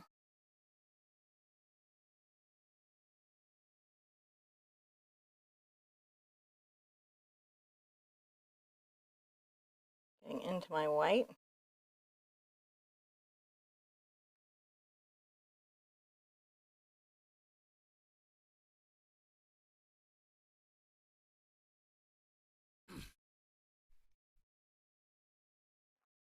I'm just adding those little reflections. Again, I said now.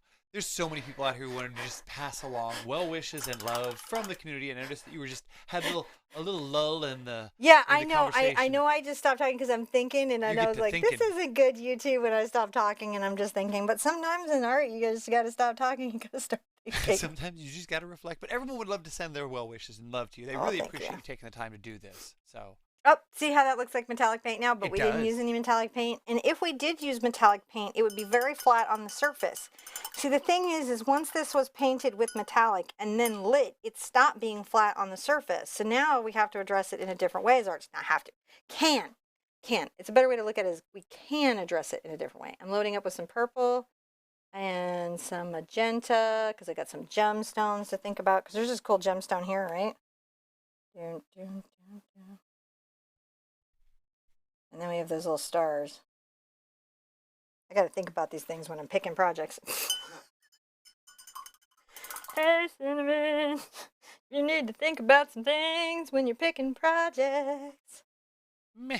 We haven't had a long painting day in a while. Tomorrow will be so quick that it's nice to have a nice long one. I'm going to get some white here. And I'm going to go ahead and highlight those. How are they looking? I think our plan has been run, jump, look. Run, jump, look? Yep, that's the plan. I like that plan. Let's go with that plan. All right. Sounds like a me thing. Run, jump, look. Totally me. All right, I'm going to add that there. And that there. And so now I've got that wonderfulness. And I'm seeing a couple things I got to fix. I have to fix this. You have to fix it? I have to. It's not a want to, it's a super duper have to. I'm going to come underneath here. Oh, you mean the optical thing that it didn't Now that it has been seen, it cannot be unseen. That's right. You have to fix it. Sometimes these are the things that make the difference. This is the thing that makes the difference in what you are doing today. This is the thing that makes the difference. I'm like a really out of tune Mary Poppins who teaches art. Oh Does that mean I'm a chimney sweep? my gosh. No, because I think that was that her brother? I don't know. It depends on if they were related or not. I'm a little unclear in the mythology of Mary Poppins. So if they were related, no. No. I just remember this. That there were Dick Van Dyke. Yeah, he was cool. He is cool, man. Dick Van Dyke's a guy. That was my show as a kid. Dick Van Dyke Show. So I'm just making sure that this is based here because otherwise, what the heck are we even doing? For people who know what a black and white television is. Do you know what a black and white television is? All right. We're going to come here and we're going to do an interesting other thing. So we're going to take a little bit of our black and a little bit of our blue and a lot more of our blue. Blue. Well, we really need it to be blue. But What kind of blue is it? This is phthalo blue with Mars black. Right. And then I'm going to go ahead and lighten it up a bit. Where are you? I'm going to go ahead and make some leaves. Not all the leaves, just some of the leaves. Oh, I see what you're doing. Just some of what's here. Because this had this sort of old-fashioned silver little brocade stuff going on. So now I can get my lighter color of that's got just a slight blue cast to it, right? I can cut that out.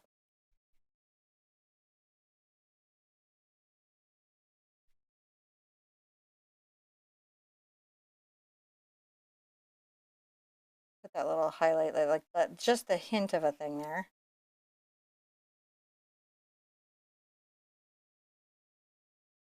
And once I have that, let's see how that looks far away. Oh, yeah, see, now we got that little bit of a thing, right? We can take this and some white.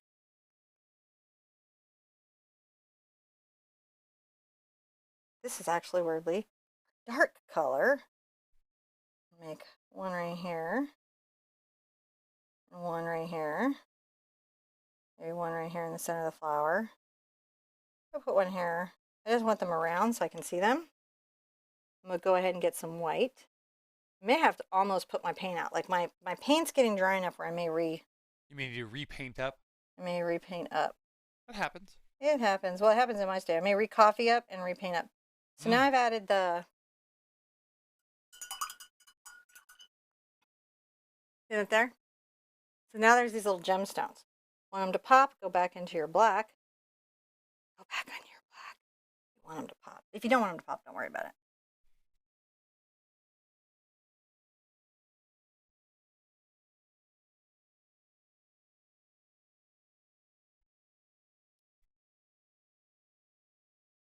I'm adding a shadow value to this.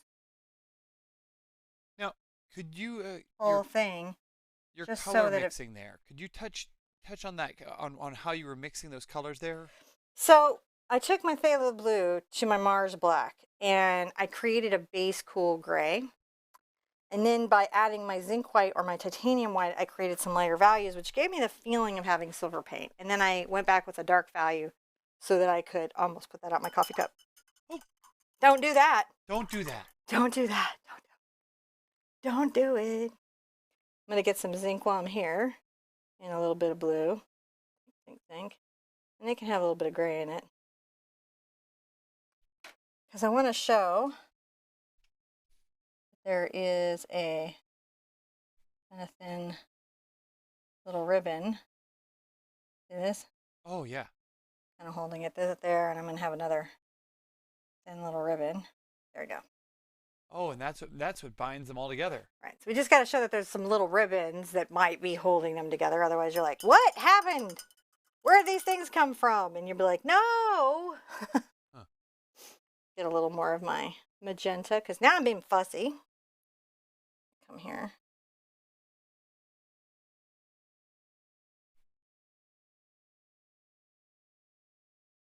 I'm just adding some of those deeper values that I like so much. A little yellow. This is really moving quite along now. Is it? Yeah. Oh, good. But we haven't done the stars. Oh, it's true. So, guys, it's a thing.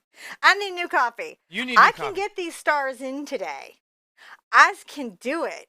I know you can. Can you do it? Well, and I you can do know. it. John's giving me a new cup of coffee, and I'm going to put out fresh paint because All my right, you paint do is that. glumpy. I'm Listen. not going to make them look at the cruel paint. Oh, because they just have so much more to do. Now. Okay, now we can go over here and see it. They didn't have to see the paint get peeled away. Now let me put that out and you talk to me and I'll get you coffee. You make me coffee. And rinse out those sponges. I don't want them to dry. And I'm not bossing you. I'm sorry. Oh, thank you for letting me see that, because I'm like, oh look, it's funny because like I can't see this part because the camera is blocking it, but I can't. All right, now I'm going to get into some of my CAD reds. This is actually for some of my other gemmed stones that I really need to pop. Some of that fire that I'm going to have coming up. And this would have been enough, but we're adding the stars. However, when you get it in, people are going to think that you are the most amazing thing that they've ever seen ever in the universe. And you know what? You would be. So I'm going to also get my magenta out here. These three are powerhouse. These two mixed together make the most amazing colors. These two mixed together and make the most amazing colors. And this is what's going to really help this pop. But again, you could use naphtha red light here if you can't use CAD red medium. And remember, you can always get hue, which is a cheaper version. What hue means is it's the same color as it just doesn't use the pigment. And good companies, I want what you made for yourself. That vanilla was so good. Marriage is when you're like, what did you make for yourself? I like that. Gonna put some brown out, and then I'll put some black out, and then I'll put green and blue and purple too. Oh, I put purple out. So green and blue, and then my whites.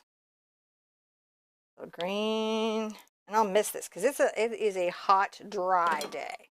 Hot, dry day. We'll put zinc in the middle. Only more than we're going to need, but you know how I am.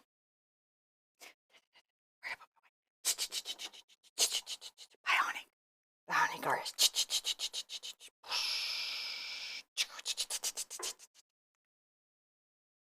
I hope somebody somewhere just burst out laughing because I said bionic artist. That would make me feel really good. So I've refreshed my palette. I'm going to mist it because I understand the temperature today. If you're using a wet palette, this is something that you won't necessarily struggle with. I have some wet palette stuff. I even made a video on how to make a free wet palette. But basically, it's just about fighting the dryness in your air. And that's something we deal with more in the winter in North America, in places that are winter right now, is actually any place that you have to condition or change the atmosphere in your living space. You will be dealing with unexpected humidity or a lack of, because air conditioning and heating pulls that humidity out of the air. And when you pull the humidity out of the air and it gets dry, whether it's hot or whether it's cool, the paint starts to dry really, really fast. If you're in an area like, let's say you're in San Diego, well, you're in a climate that is perfect enough where you're not constantly having to adjust it. And if you're within 20 minutes of the beach, you're probably in perfect painting conditions for acrylic paint. So all of you living in San Diego right now can pat yourself on the back, especially if you're somewhere in Encinitas, Del Mar, Torrey Pines. I just go on. All the little coastal cities in about 20 minutes and like 5 over, but not the 405. So does that make a boundary that makes sense to just that very small niche of people who are watching right now? Everybody else, sorry about your conditions. John should not leave me alone. John has left me alone for coffee, so I have no idea what you're saying or what you're thinking, and I may be melting down a little bit. Possibly. All right. So I don't want to move forward with the painting until we're on a different section.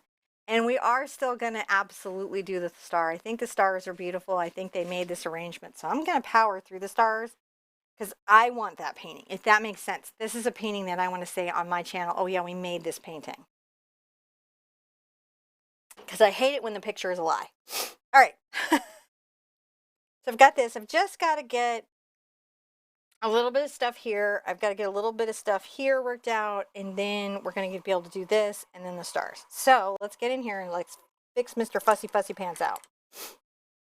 Actually, I'm Mr. Fussy Fussy Pants. Oh, John, when you go back in, can I get a new water too? So I hear your coffee is like coming to its end. So I'm going to just get a little bit of my purple and some of my magenta, so it's really quite lovely. And some of my zincs.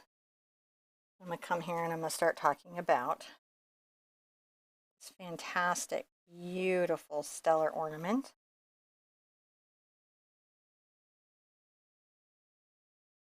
I'm going to talk about this reflection that's right here. It kind of comes across.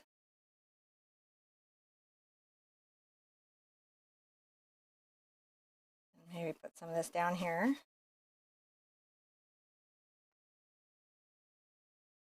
Rinse out. That was perfect, John. Like seriously perfect. I'm going to take a little bit of my brown and my black together. And I will put a little of my yellow in it. Then I'm doing the dark kind of value. And I'm going to just imply this part of the topper a little bit. It's really going to be seen when we go into the yellow and the zinc white and make this reflection. That's when we see it. Now I do, interestingly enough, have some of this color here in the ornament.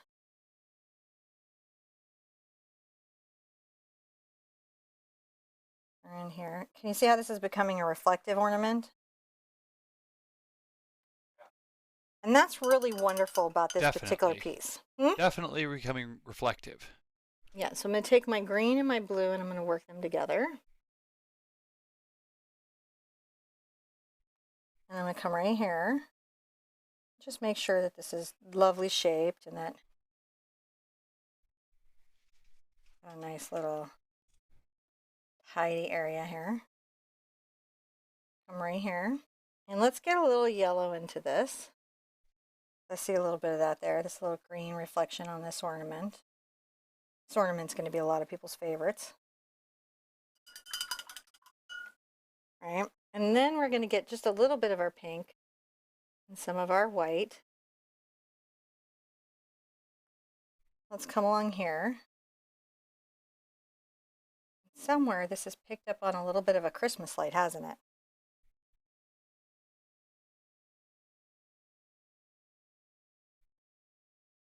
Pop it down there.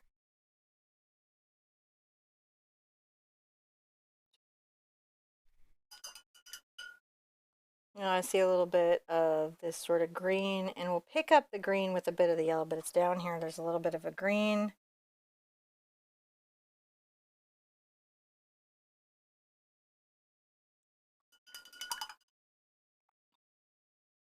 Now, I need to lighten up some of the blue. So I'm going to take a little bit of this blue. I'm going to get a lot of this. More blue. So sometimes you'll get on there and you'll be like, oh, that's too light. More blue.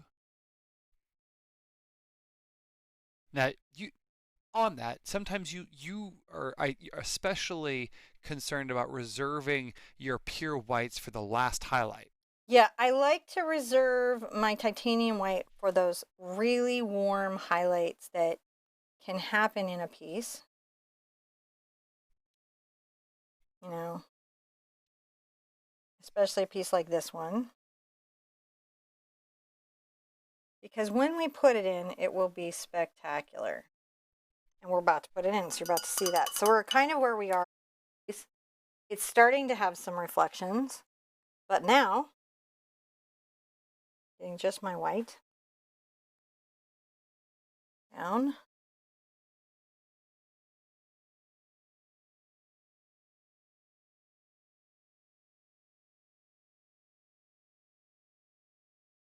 Coming across here. Now, Neil was pointing out you're rinsing your brush out a lot. Yeah, so sometimes what's happening for me, and it may be happening for you, and if you see me rinsing out, you'll see me do that more some paintings than others. That is, I am either clearing pigment off my brush. How's that look? Oh, that's a very shiny little ball. Um, or I'm dealing with the paint drying on my brush as I'm going. So those are the two things that I'm constantly fighting. I'm going to take a little bit of my brown over to my blue and make that kind of blue color we were using to make the ball. And I'll get a little bit of my zinc, like you do. And now I can bring this in front of this as much as I need to.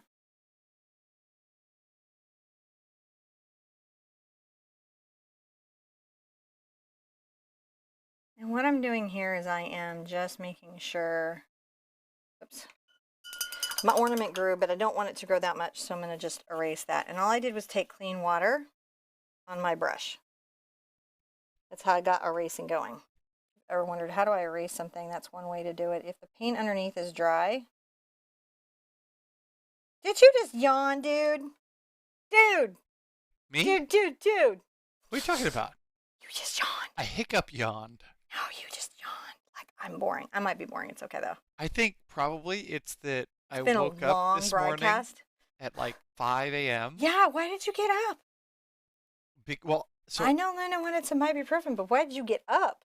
I Like, got up and then I went to go back to sleep and then could not. oh, babe, I'm so sorry. It was just like, man, so my day just began early today. It did, man. It really, really did. All right, so you can see how we've got that sort of shading going on the clear outline of all of that, right? Good stuff. Yeah, a lot of that gets covered, so I don't have to worry about that. Now I'm going to get a little bit of my purple, and I'll go ahead and get some of this blue into it. It's just a slight cast. Get some of that on there. Because over here, there's a little bit of that color. In a couple of places on the plastic, I do kind of see that, so I just want to, especially on this outer edge here, where I start putting in the middle bits. And this is also really good when I'm trying to talk about maybe some of the openings. So I'm still on my number 2 bright, and I'm going to talk about maybe there's an opening right here. Clearly have one right here. There's 2. There's a blue one that happens here, so I'll just grab a little bit of blue and say, I know I've got a blue one right here. And there's one right here.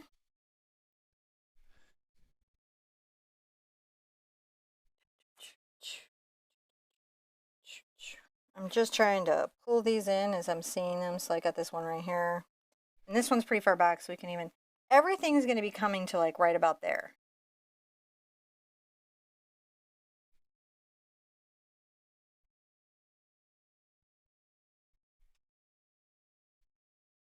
As you go.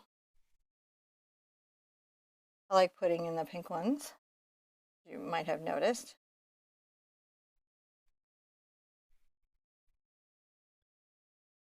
I see that. Just very lightly dry brushing those in with the magenta.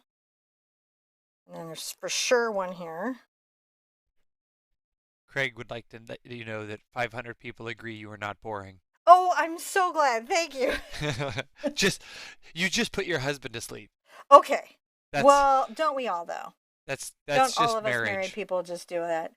I'm adding the zinc white to pop some of the color on some of this. So you can see how it's starting to become that crazy. I bet this was the one you guys were like, how am I going to paint that? Now you're like, oh my gosh, this was the easiest thing in the whole painting? What? But it is. I bet many of you thought it would be the hardest, but it's the easiest for me. It might not be the easiest for you. And if it's not, don't be like, she said it was the easiest, but it's not the easiest. It's okay. We all have different experiences in a painting. Paintings are definitely not a one size fits all. I'm going to just bring this in.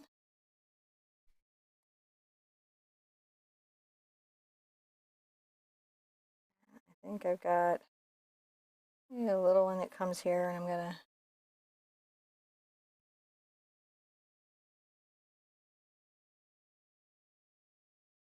And interestingly enough, there's this really challenging forward-facing little circle kind of right here.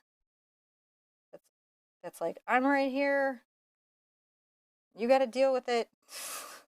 I'm like, ah, do I have to deal with you? And it says, yes, yes, you do. I'll put it in. Starting to get there, aren't we? So let's go ahead and take a little bit of this pink out, and let's be crazy and add some warm color to it. Some yellow. And let's a little warm to that.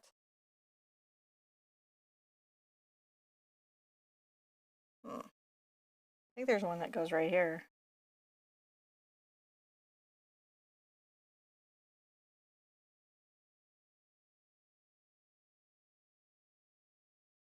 A little warm reflection right there. There's one right there. So we're just trying to get that feeling of what's happening here.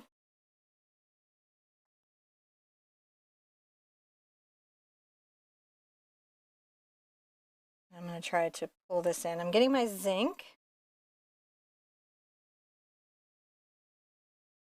First, bring that highlight down. Let's bring that highlight down. Around here, another little highlight.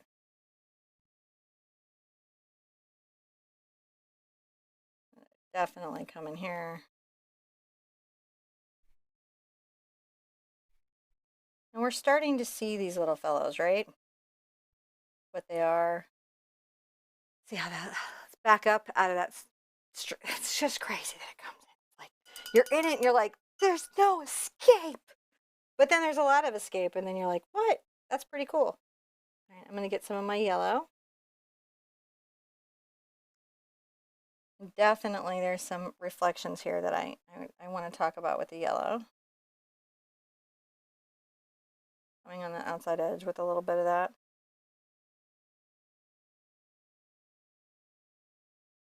I'm going to get a little more yellow. Maybe it's titanium white, so it's just a little more covery. So see, we're just trying to, maybe in here there's a little reflection in.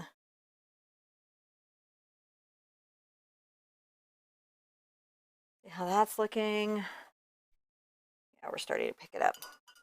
So that's some of what we're doing, is we're trying to also say, all right, I see these other things, and how do I talk about it?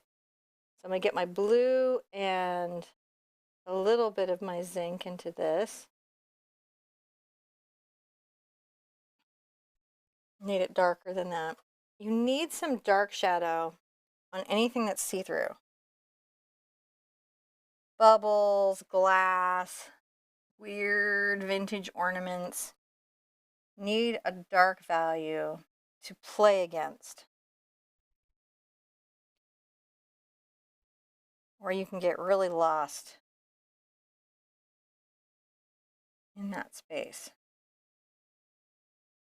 Okay, and then when you have the dark value in, you can have a fun time and grab some zincs. Some zincs. John thinks that's I was so drinking funny. coffee and you made me laugh. That's precious coffee. That's It good. is, man. It's like we can't get the kids to make it anymore. They're on to us. I'm gonna just add Spider this little bit comes of. back drinking half of it. Is he now? He's like stealing coffee sips. Not a good example. Okay, so actually, no. Coffee is important. Coffee is life. So I had these different reflections in, but to really pop this see-through ornament, and make it feel like what it is, I'm gonna need to get my titanium white involved. So here we go. Let's get our titanium white involved. Let's involve it here at this little circle. And let's definitely involve it in that reflection. It's going to mix in, right? Let's tap it here and come around, and maybe on the outside there. One little pop there. Oh, definitely some of you here. Definitely some of that there. A little bit there. So you can see that hot white is a super helpful element to creating the sense of what is happening here. Let's see how it looks now. Ah, super reflecty, plasticky ornament. Right. Okay. Challenging part's about to happen, but before I do that, I've got to talk about my kind of see-through ribbon that's coming down. So I'm going to pull my zinc and some of my white and mix them half and half. And I'm going to grab a little bit of my blues. And I'm going to just, I know that I've got this ribbon, comes from here.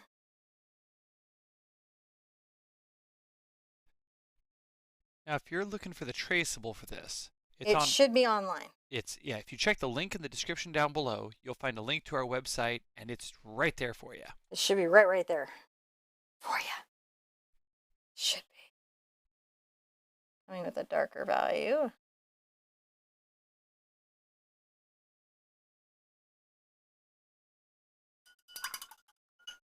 It's nice to get some of that white involved in the reflection around this part of the plastic attachment.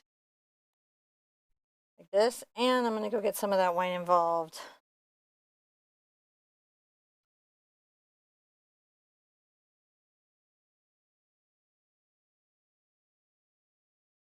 in my ribbon. How's that looking? Oh, like a ribbon that's folded over another ornament. And then I'm going to put the base of this ornament in, and then I'm only going to do the design that I have to, that's right here.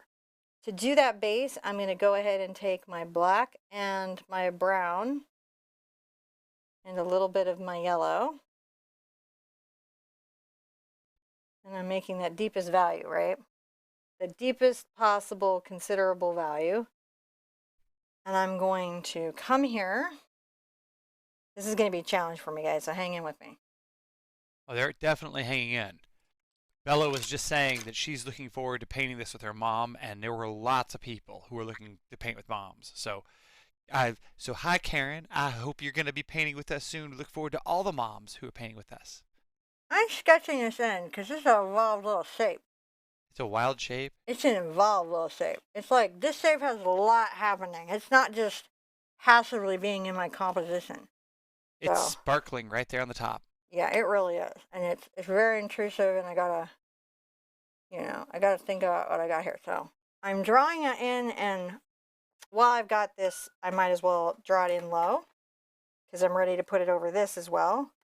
So how I kind of sketch things in when I'm not using a traceable is I just try to use the drawing to give me some sense of object relationship and positioning, right?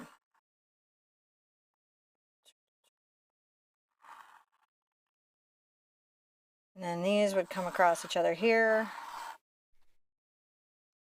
Ooh, yes, I see what's happening. These are going like this. Ah! Easier. All right, my brain is now unfishmickled. It was just having a whole little moment there. It's okay. Woo!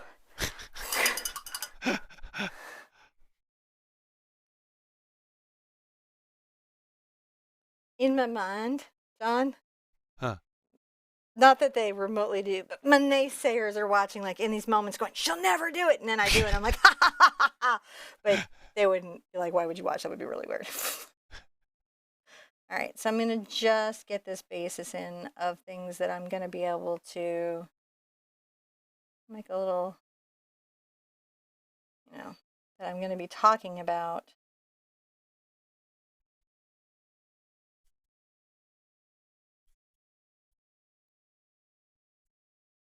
So it's like Tanner's painting along with you. Hi, Tanner. Because she was like, OMG, my phone just fell and I was painting along. So I was like, well, that would be disturbing. You can't paint along with if your screen's all shaking. That's right. You cannot paint along if your screen's all shaking. So I'm just trying to catch the basic shapes of what's happening here with this dark color And I'm going to be putting my richer colors over that. Hopefully catching this wonderful star, and it will look gorgeous once I put reflections on it. Let's hope so. Maybe not. Don't know. But at some point, you've just got to be like, oh, no, I get it. No, is it? So I'm just trying to think about these things. It's going to have an awkward minute.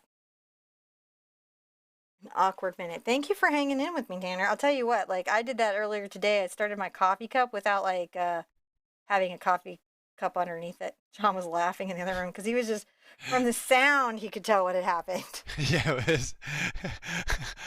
There was, the distinctive slide of the drawer. Then there was the loading of the K-cup machine, the closing of the lid and the distinctive pop it makes. Then the pressing of the buttons and the oh gosh, oh gosh, oh gosh. Oh, no, what does that say? Oh, I say a new thing because I don't want to. I'm trying to make sure that my language is very clean at home. You were very cute. It was very cute. You could just hear her just going through her. I have a SpongeBob cuss I use now, but I only know it when I'm upset. That's true. But I got it from SpongeBob.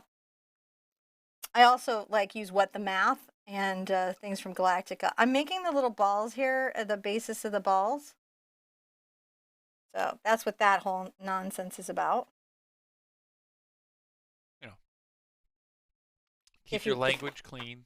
Got it. I do my best. It's not my natural set point. You come from a gamers. Yeah, I really do. So I can't say it's my natural set point, but it's something that I guess as parents we do our best. Kids are pretty forgiving of us. I think I don't like judge other parents at all. No, because that's like my goals are not their goals. So the only thing I really expect other parents to do is like be nice and feed their children. And but here on our show we have mixed company, so we try to keep it dinner conversation friendly. But at home too now. And yeah, and at home too now. We're practicing in all of our areas of life. Interesting when you try to improve yourself. It's a very interesting journey. So I'm just spinning the canvas so I can get these shapes sort of painted in. I'm seeing that. As they are. I'm not really trying to do them in hardcore perspective. I'm just trying to even get them in because I think at this point what it is going to be is that the composition is paramount here. That'll be our new YouTube channel. What? Hardcore Perspective. Hardcore Perspective. Where we bring in the most harsh angles and show you how to paint them. Yeah. Oh, if you're a patron, you got a really weird email from the newsletter. Sorry. We're working out a glitch with graphics right now. Some of you got the graphics, some of you didn't. There were graphics for everybody.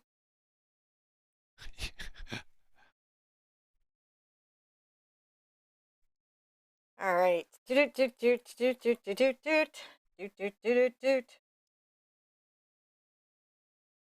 Okay. Boom, boom, boom. Boom.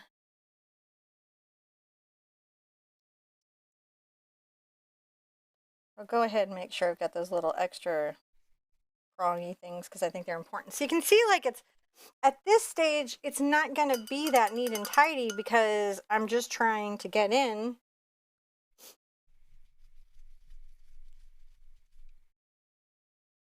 What's that doing? And I'll go ahead and put that in as a base here. They will be their own journey. Their own journey. Let's go ahead and put you in now because I know I've got to put you in. I've already mixed you.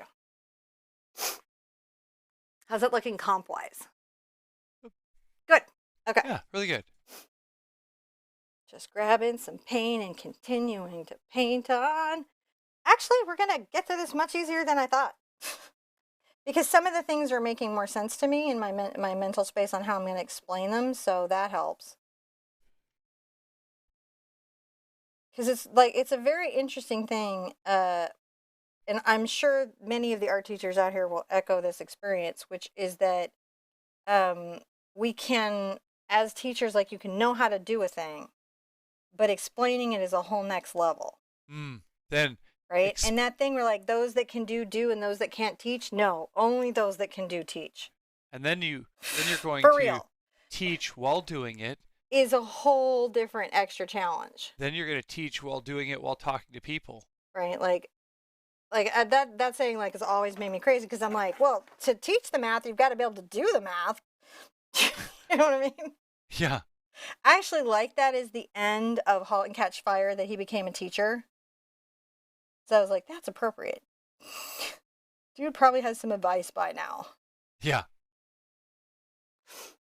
He's been through the stuff.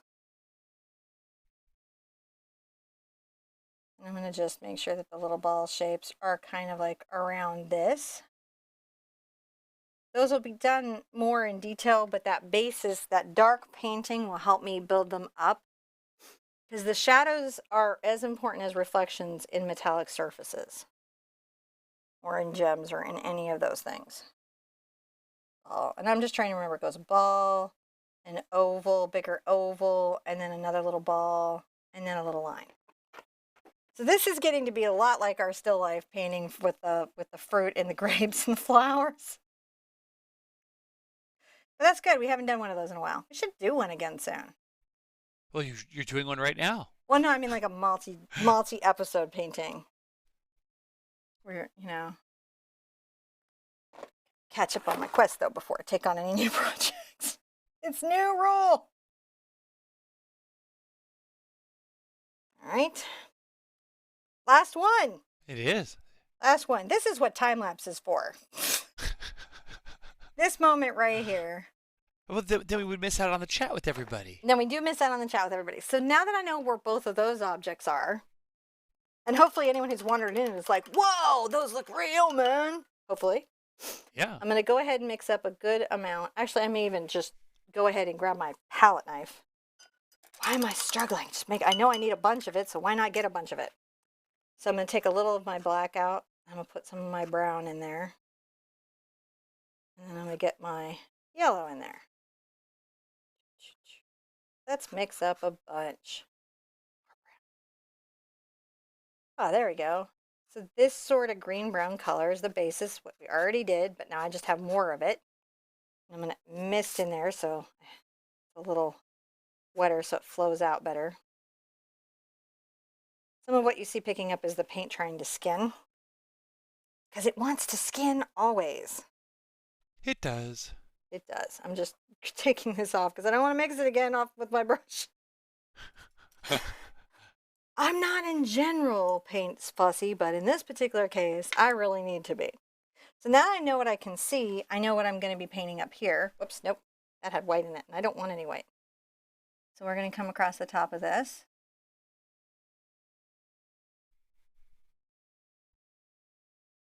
Good stuff. And we're going to get into our small brush to do those little details like we did before. And we're pretty familiar with that now, right?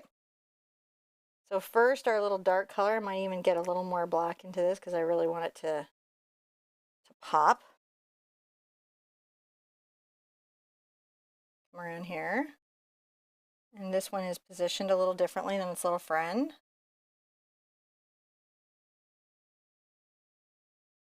So we'll try to paint those in.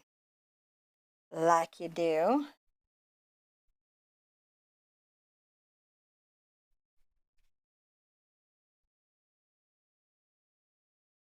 Going out.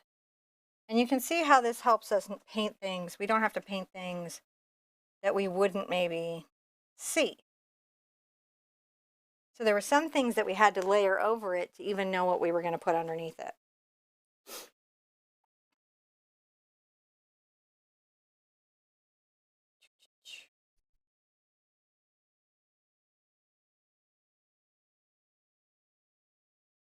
I think those are pretty good. I'm going to get a lot more yellow.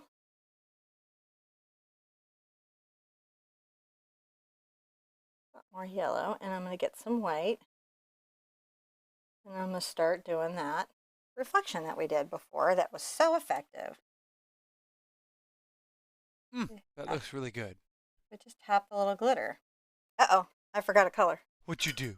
Well, the peacock should have 2 peacocks in it. So I'm going to go back. Sometimes I'll do that. I'll be like, wait, what? Oh, yeah.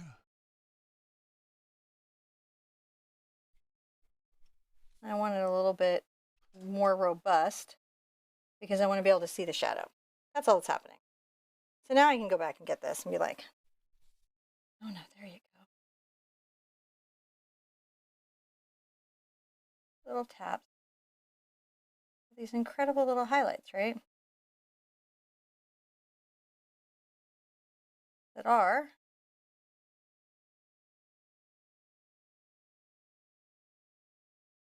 and the trick will be you've got to constantly don't lose your darks. Don't lose the darks of your metallic. So even as you're painting in your lighter values, you don't want to lose those metallic darks. I just grabbed some zinc, grabbed some whites, just trying to make some more of this paint in my dry studio today.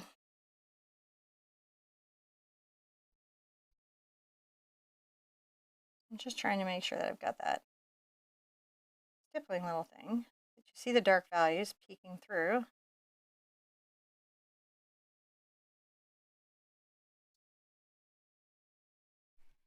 Putting in that inner line of the peacock.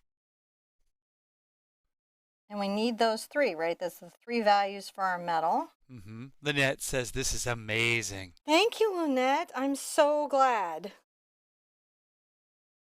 I love doing these and showing you guys how cool it can be, and that, you know, that you can, you know, not in any way to ever frustrate you with art, but just so you guys know what you're capable of. That these skills are just skills, and they're learnable and doable. And even if you're not quite there today, you can get there. Yeah. So now you can see I'm doing my lighter.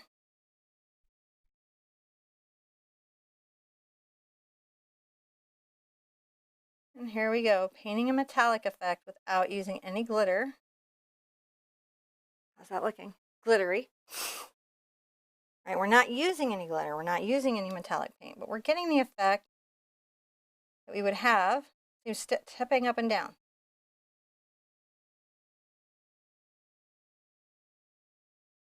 There we go.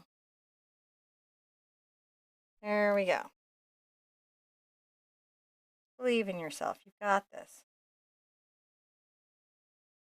A lot of things in your life you may not have control over. I'm going to just put this a little bit behind the, and I might brush that. Nope, that looks good. It does look good. Just got to make sure it looked like it was there a little bit. Sometimes I'll get into that. And I'm going to take this color, if we remember, and a little bit of my green.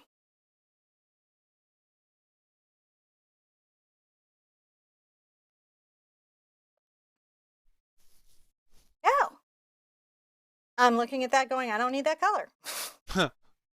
I don't know if that's ever happened to you before. I don't need it. It's not the color I'm doing.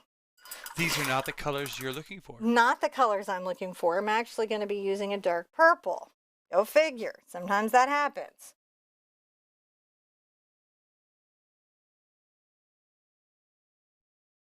In here, dark purple.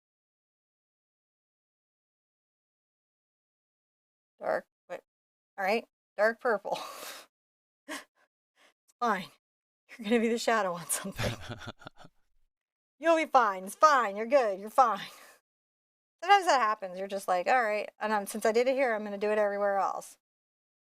This is the artist equivalent of being a cat, where we go, I meant that. You have to do that as an artist. Every once in a while you go, I meant it. It's on purpose. Totally on purpose. It's intended that way. I intended it that way. Yeah. I'm going to get a little bit of zinc into my purple. And I'm going to go ahead and add a little bit there. A little bit here. A little bit there. Let's just definitely get some going there. We're almost to the stars. My stars! We're almost to the stars, y'all. It is a journey to the stars. You guys feel like you've been on a journey to the stars? I know you do. You've been trapped here with me. This has been pretty good. I've enjoyed this. Have you enjoyed this? Yeah. All right, so now I'm going to get my white into my blue. This is my bright, bright reflection. Right here, I'm going to just definitely cut that out. Let's put that right there. And I'm going to maybe get a little more blue on here. Back into you, maybe.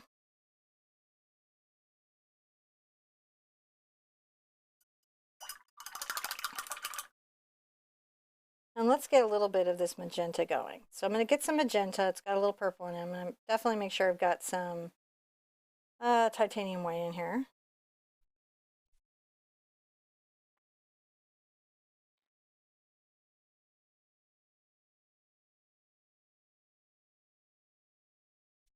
A little bit of this, right? And it's interesting to get those little gems thought out in that way.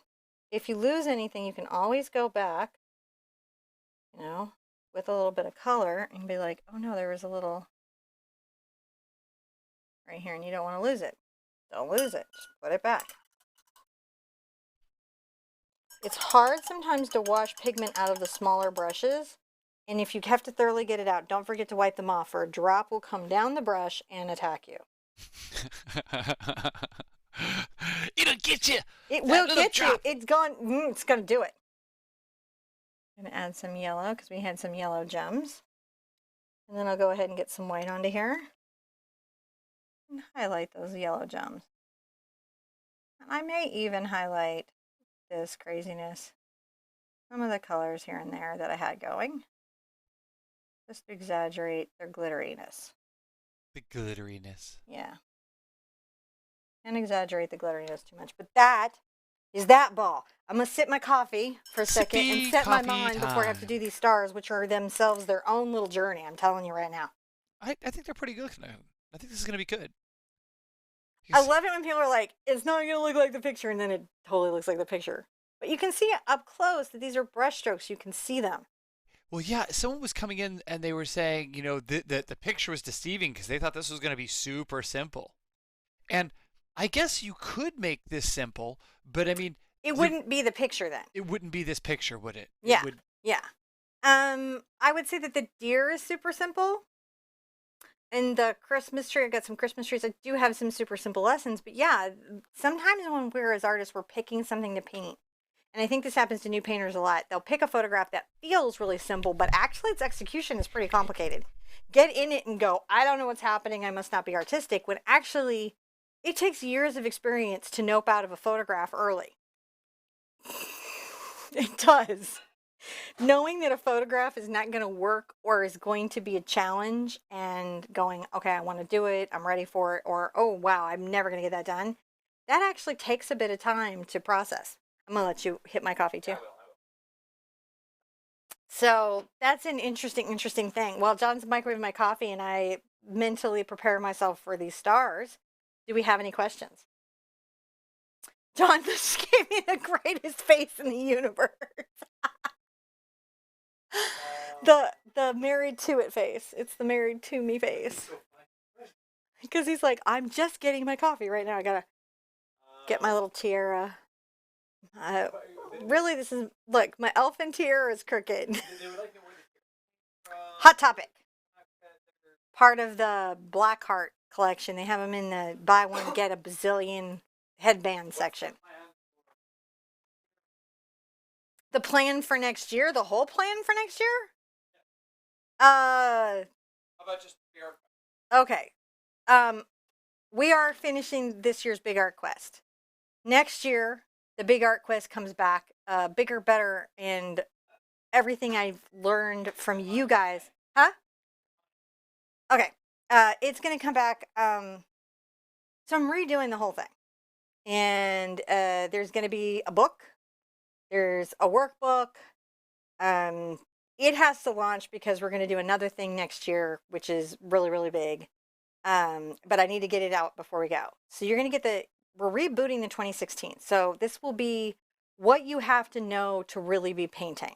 So how to get a cloud, how to get a branch, what all the stuff is in this real simple format, And when I say simple, I mean actually simple. I've been working on this a long time and have been really hard on myself about like, now Sherpa, is this actually simple or is this you just using a lot of words, being a very complicated thing and trying to make it simple?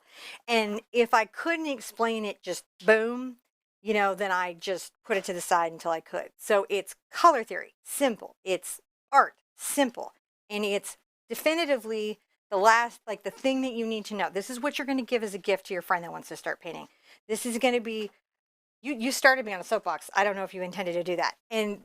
But I've been working on this like a crazy person. You have. Yeah, Crazy person. I am a crazy person. But what I really want for you guys is something that you can have in your hand, that you can hold, that has practice sheets with it, that for real, functionally, effectively, simply, and directly show you these techniques. So you're like, oh, these are the techniques I have to know to just paint generally in acrylic. Yeah. Not just my tutorials, anybody's tutorials. I want you to be able to go to any class. That's the whole reason I started the Big Art Quest. Any class, any workshop, anywhere. I don't care if you are rolling into Stephen Bowman's workshop. I want you to be able to sit down and go, I understand what he's saying to me. I feel confident to be here. I know I belong here and I deserve to be here. And you know that you get the fundamentals and the basics of acrylic and how it works. That's what it's going to be. Soup to nuts. There's going to be a book. There's going to be worksheets. Yes, we've got a way, like if, you're on a budget and that's not possible, don't worry, we've got you. John and I talked a lot about how do we do this, but still take care of everybody because we don't want to move forward and leave anybody behind. If Yep. if we can prevent that. So that is going to be 2019. It's But huge. It's gonna rock art education. I say that. I think it is. but you know what's standing between you and that? Finishing this painting. 2 stars. Just 2 stars. Did you really? Did anyone even ask what was happening next year? Or were you just distracting me? Oh no, they actually asked that. Okay. Before I wax on. Oh, and there's going to be a tour. That is, once you have some wheels, you may as well drive around. Exactly. So once the Big Art Quest is out and you guys have all taken it and you've been through it, then you're going to be ready for what I'm going to do in 2019. After that drops the first quarter, then you're going to see what you're doing and you're going to be ready. And I'm going to change how art is taught on YouTube completely. And I say but what I really mean is John is going to listen to my crazy plans and figure out how to make that work. And he's going to figure out functionally how to change how art is taught on YouTube. No, I mean, that's really the truth. That's really, let's own that. I mean, we work together. We work together, but it's a thing. So I'm going to get my yellow and mix it into that base gold color that I had that I put out to make the stars. And this is that next shade up, right? We're going to do that next shade up. It's going to be a little more yellow. And I may put, I want it definitely. Where did that go? Do you ever have that happen where you're like, where did it go? And then it's back. Where did it go? I'm using this ink. I'm just trying to make sure that this is lightened up because this is the value I want to hit. So we're going to come here and just be like, oh, there's this. And I'm going to go ahead and be like, boop, boop, boop, boop. All right. Little ball. Maybe a little ball here. I might have too many balls, guys. I don't really know how that's going to go. I just need the darkness. The darkness. I believe in a thing called love. Sorry. So sorry. That was Their not Christmas, appropriate. Father Christmas song is really good. Huh? They have a Christmas song that's really Do good. they? Yeah. The Darkness. That was it was really a late 70s, early 80s band. That happened in the 90s. It was trapped in a time capsule, regurgitated in the it was probably early 2000s. Yeah. And then was let loose upon us in a beautiful way that we all got to enjoy for a brief time. So each of these balls has a different color, and up there, the color balls, they're actually little metallic balls. So to paint them, I'm going to be in a journey. It's a journey for the Sherpa. Are they freaking out about the things? This is This actually, the they're whole tour thing is changing the nature of SherpaCon, just so you guys know. they're excited about the idea. They can't. Nobody can wait for the book. They're all like the book, a book, a book, a book, a No, book, the a book, book a is book. like, it's real. It's not something I'm just Yeah, saying. there's I've been working on it. It's real good. It's real good. It's it's real good. Like, I review my own book. It's real good, y'all. it's But like can I it do my is. own I'm gonna book? get some purple, okay? Because now I'm all embarrassed. It's real good, y'all. My book. Look, It, my tear fall. it's like the high school book report you get to write for yourself. Yeah, it's about like that. Yeah, but I know what I need. I've been doing this for a while. Showed like 35 million people paint art. Not all of them studied with me, I'm sure, but according to the channel, they watched. And I picked up a few things from that along the way. You picked up a couple bits here I and picked there. up a couple bits of things here and there.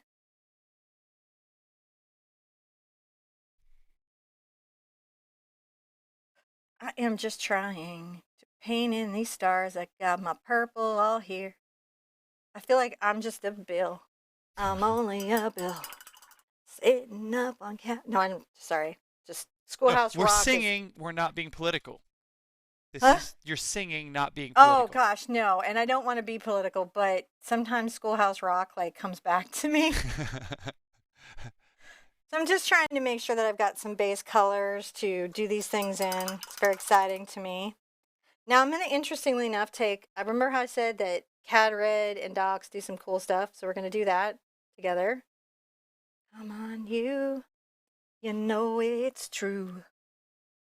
You can see right away that that's pretty awesome sauce, right?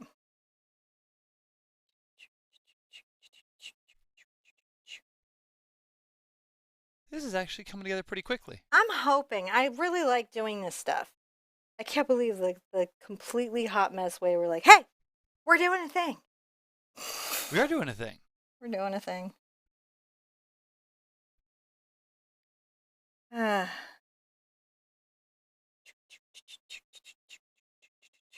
yeah, but hopefully I will have fixed everything I felt like I did that I could have done better in 2016. Like looking back, hindsight being hindsight as it Mm-hmm. is.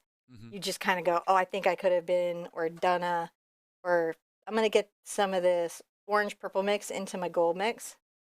I think for these two beads. So they're just a little bit different than their friends. See what I'm doing?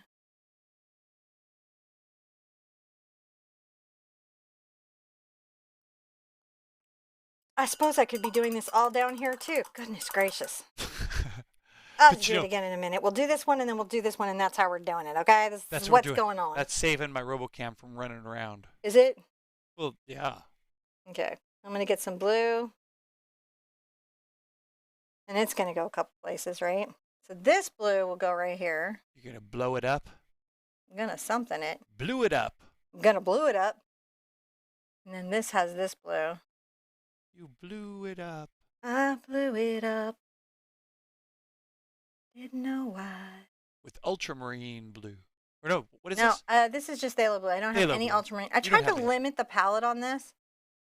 Next year, everything is going to be based on like these one group of colors and only those colors, which is like killing me.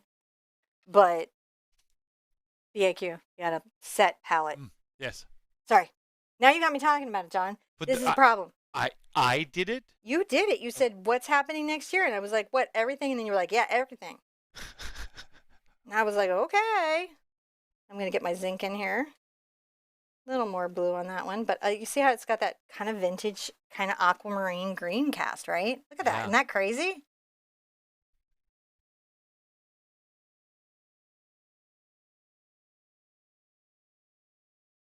Ugh.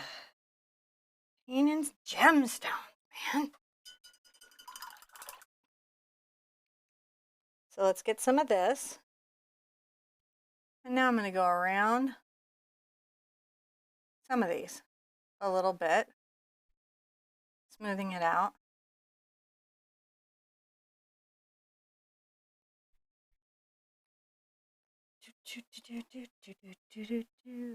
Hey, hey, outlining, it's fun. Hey, hey. It is. So I'm just trying to smooth those lines out a bit. I'm going to go ahead and get a little bit of my blue and maybe my brown together. This is an interesting dark color, and I'm going to come into some of my balls. I'm going to add that. Not to all of them, but just a couple of places. And I'm tapping that around. Yeah. Just trying to show. So metal it reflects everything around it. And so what you'll find is when you're really, really painting it, you will often be adding little bits of other color to things. I like to add those around.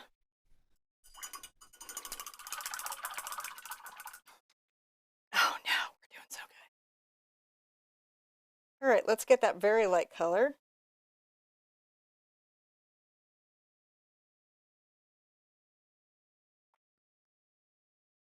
And let's make sure that I'm metal. And this is going to just all of a sudden be metal. It's so crazy. I think the first time you discover this little thing as an artist, it's like opening a magic gift. Yeah. I'm going to come up here.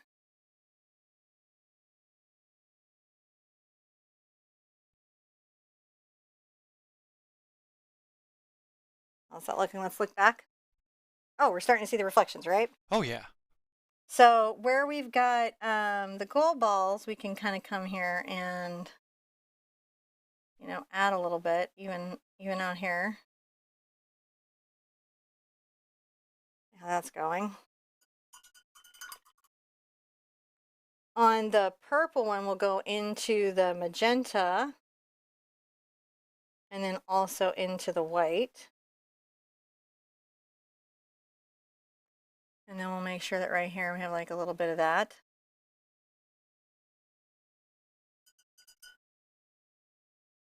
You know, because our purple ones are kind of complicated. I'm going to get like a little mid-tone purple just to make sure that our balls feel like they are, in fact, metallic purple.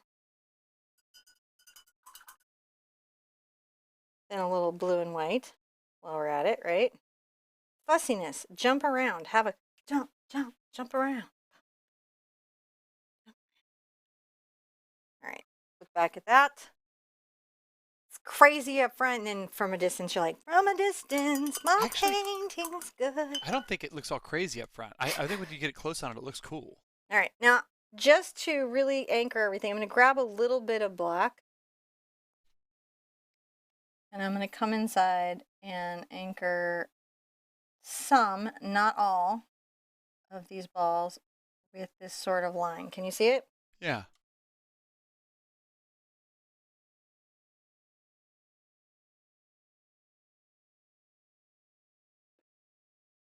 And this deep value will help establish that 3D form that we may be, you know, trying to find.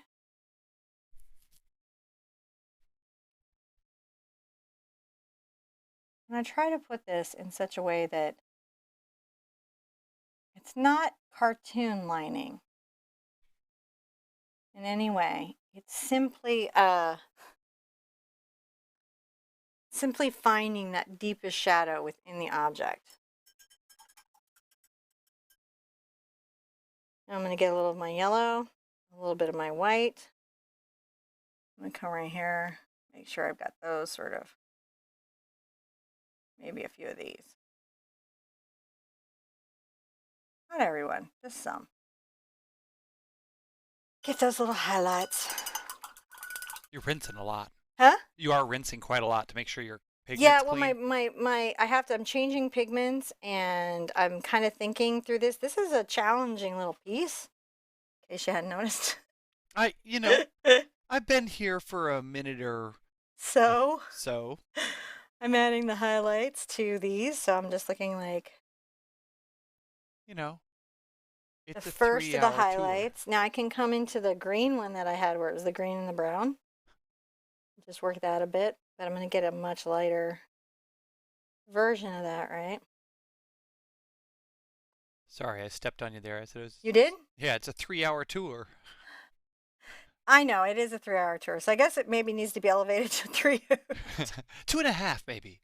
Yeah, it's 2.5. It's But Time, It's only from time. because of time. It's the time. Yeah, I agree. It's the time of it.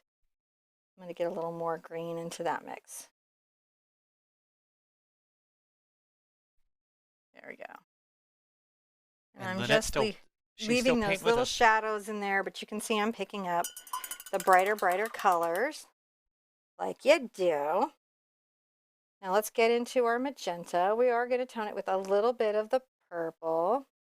And at first we'll just get our wonderful zinc in there. Our zincs.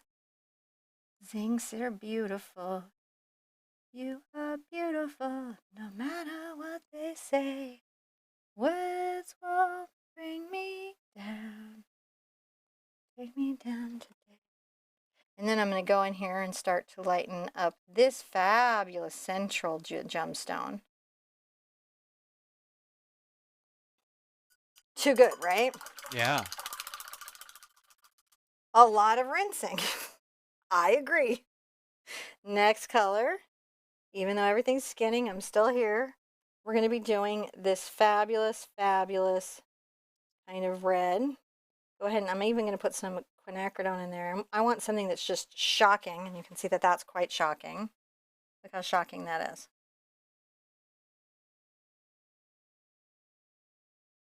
Maybe the outside, this is sort of deeper in the center. So we'll pay attention to what we're seeing. I love painting gemstones. I love when other people paint gemstones. Just any gemstone painting at all is good in my book. It's all good. Now let's hit the highlights on everything, right? Because we've got a couple highlights. We have one more range of highlight. So let's take this pink and make a very bright highlight.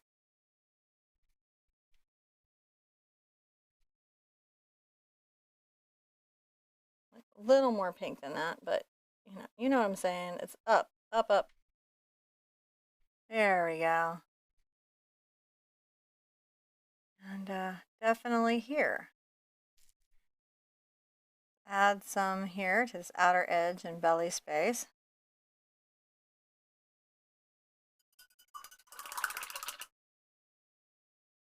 I need to do the green, so I'm going to do a little green, and I think I'll just tone it with a little bit of the brown and get a lot of the white in here if I can. Oh, there it is. I can find it. I found it.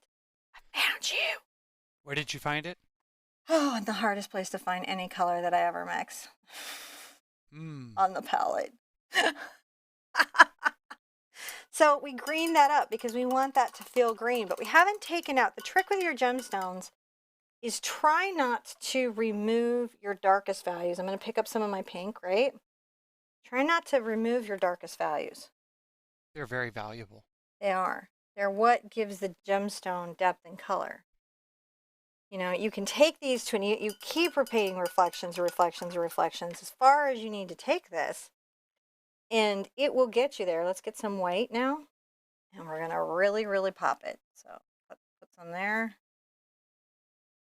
a little bit here. Not there, interestingly enough. There. There. Couple of spots on the metal.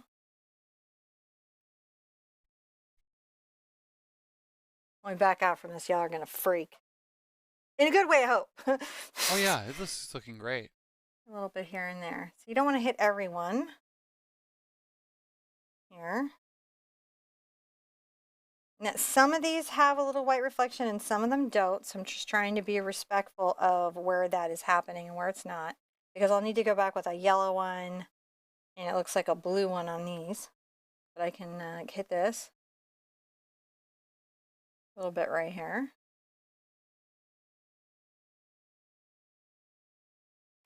Let's back up. Let's see where we're at.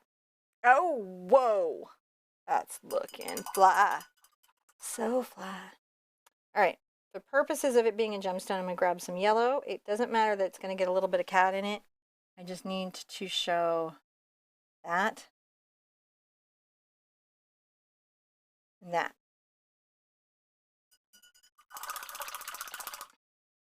Just one bottom one and we're done, dudes.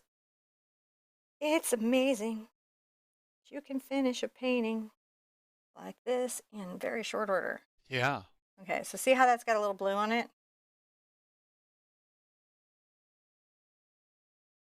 Very important, I think. A little more blue. I know, I'm being fussy now. All right.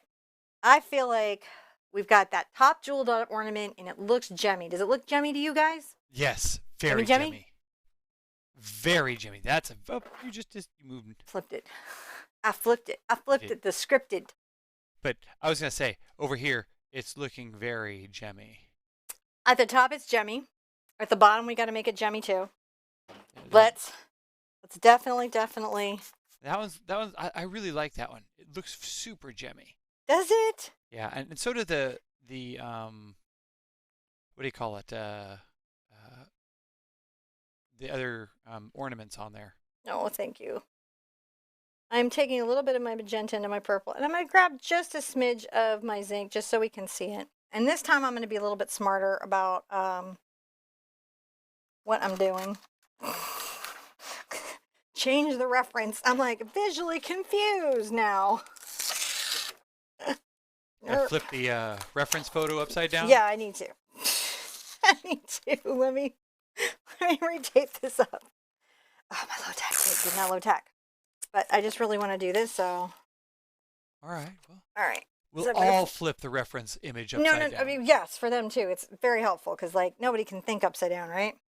All right. I'm going to add a little bit of this purple right here. And then right here in this gem, I now know to add a little bit of that purple. I'm going to come down and do a similar deal because wherever they're at, the opposite of them is that color. So that just took me a minute to find my space in that part of the painting. And then I can definitely go bigger with this. Even though I'm going to come back and get some magenta because it's really a much more magenta. Okay. I'm going to get some more magenta. Look, already we're gemming it up. So we're getting better at it. So sometimes like when I'm doing a piece and I'm trying to figure out how am I going to guide everybody through it, I have like one way through, but then after I do it, I'm like, oh, there's this other easier way through. So you're never in a place where you won't, I'm adding these highlights, where you won't need to have that kind of basic thing down. All right. So I'm going to take a little bit of my cad red and my quinacridone because they are bombastic together. So the Sherpettes agree the word to describe this painting is gemmy. Gemmy. It's a gemmy painting. Very gemmy. So full of gems. But if you've been, dealing with that and you're trying to do pieces that are like this, one, understanding what's in front of you is so helpful. Because if you don't know, you can't plan, right? I'm going to go ahead and add some of this color there. And a couple spots of this color because it's just too good to not add. It's too good to not add, dudes. Too good. And I may get a little bit of this kind of red yellow for a bead. I think that's, which ones are, it's the one over the purple.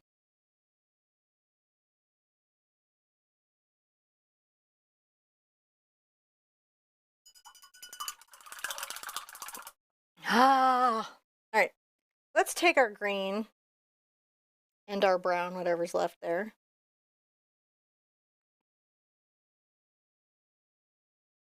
And a little blue. We're going to use that for the base of our aquamarine color. If I can get my brush clean. There you go. And let's put that antique color in, and it's going to be in these two spots.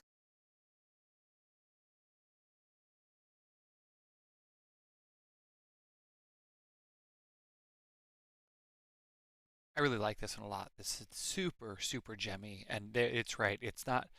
Um, it's very Christmassy in the stark contrast between the colors and It has that feel, doesn't it? It really Of does. Christmas past. That feeling of Christmas past. So we've done a one hoot vintage, and I don't know, this might be a three hoot. I don't know. You guys will have to vote it up. It's a multi-hoot. It's a multi hoot. This is why we created a voting system where you guys could totally be like, y'all be crazy. That is not how that works. This is a cinnamon cooney multi-hoot. Lilu Dallas multipass. I'm just going to grab some blue here. Oh, I need some zinc in that blue, otherwise I can't see it. Grab some. Oh, there we go. Suddenly it's there. Suddenly see more standing beside you. Mm-hmm. Mm-hmm. Okay. Now I have silver here, blue here, blue here. That is the basis of this star. That's fantastic. We did it. I know I'm saying that early, but We're, yeah. we're on that. I'm not trying to Babe Ruth it or anything. I'm just saying. Well, we're on that downhill. I mean, We are definitely on the downhill. I'm going to add a lot more of the cad yellow to this mix now. now you're using what brush there? This is my number 2 filbert. I love this brush because it's a great detail brush, but it has the Sherpa, filaments in it, so it can stand up to paint. It's a number 2 filbert. Yeah. I'm going to put this right here. And I'm going to... And also, we've got these nice little... Yeah. Little balls that are happening. Little gold accenty pieces. And we're trying to like pop them up and be like, hey, maybe some here. Just talking about a couple little highlights of metal.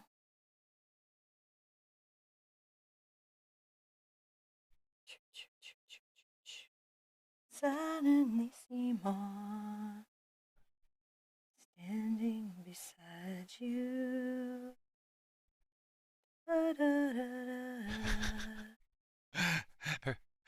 You know what? You know how that you can't sing? Huh. Content ID doesn't ever claim your songs when you sing that's them out funny. loud. The Just a AI clue. is just going to get smarter. 10 years from now, they're going to get content ID for you singing the 3 bars. And off key and wrong. Yeah, it's going to go, you did it right there. I know you did. I know. And then you made fun of me for knowing that you were going to do it in 10 years. But it was only 2 years because computers are smarter than you think. All right, so I'm going to get a little highlight going on my yellow. Had a whole conversation with my future AI. The algorithm. The algorithm. I'm just going to try to make sure that we've got a nice little reflection and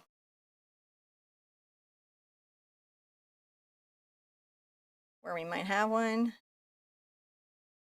Nice little. There's so many levels of reflection, Yes. And that's the important thing is like you've got to get all the levels of the reflection in there.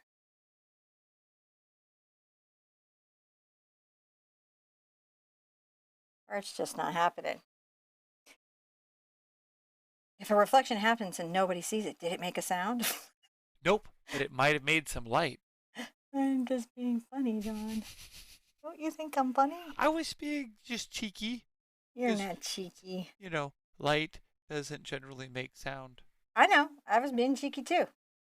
It was Who Was Married in Grant's Tomb kind of moment. I think we've run out of marriage mojo for this painting. I think we've... Really? No. I still feel marriage mojo for you. Clearly we have an abundance of it. All right, I'm going to get my dark lining in right now before I get my last little of the highlights in, just because I think it's going to make a difference for me to see everything. On your highlightiness.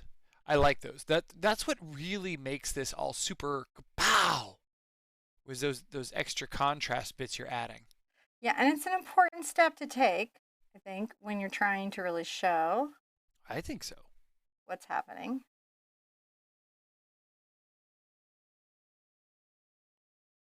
And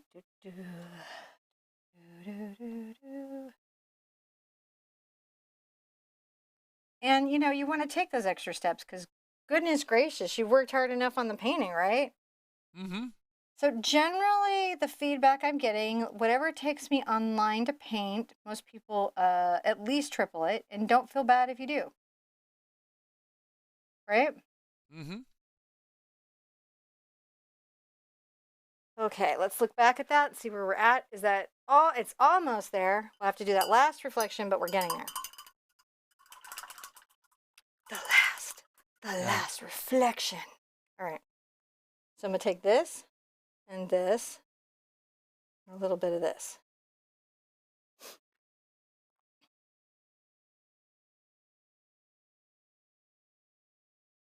I'm adding some fire inside my little gems.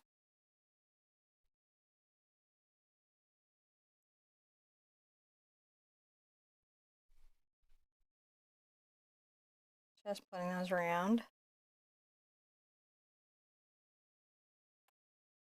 Come back in. You can always get back into your CAD.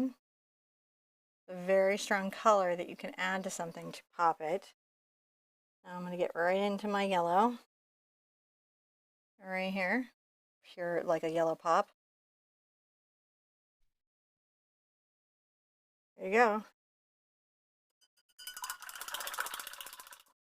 We've handled some really challenging. This has been some tricky bits. Yeah, this really is some tricky. I'm getting my quinacridone and a little bit of my zinc.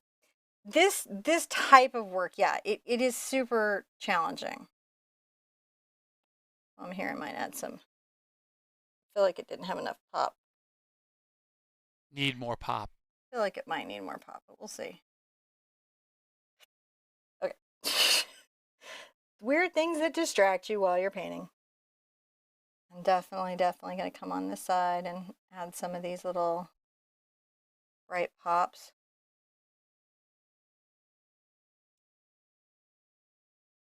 Important to realize that everything, be it, you know, a see-through ribbon or see-through ornament or reflections or glitter or a rock or a wave, you're essentially always painting the same thing. My little reflections there. While I'm at it.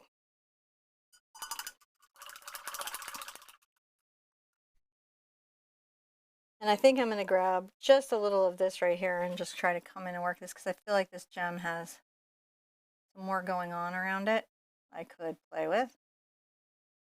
I don't want to miss it. I don't want to miss its awesomeness, if that's okay. No, don't want to miss it at all. Right. So the weird vintage color that I made, I'm going to get it now, and I'm going to make a much lighter version. Get some white into this. And let's come here and make sure that we've got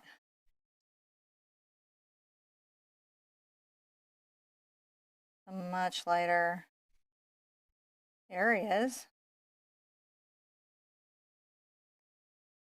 Talk about, and then I'm going to get like a lot more lighter.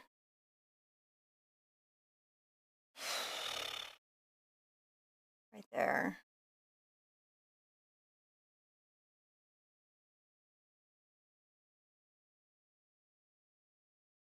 And I'm just looking for these wonderful reflections that I could be finding. And I'll go ahead and pop this right here while I'm at it.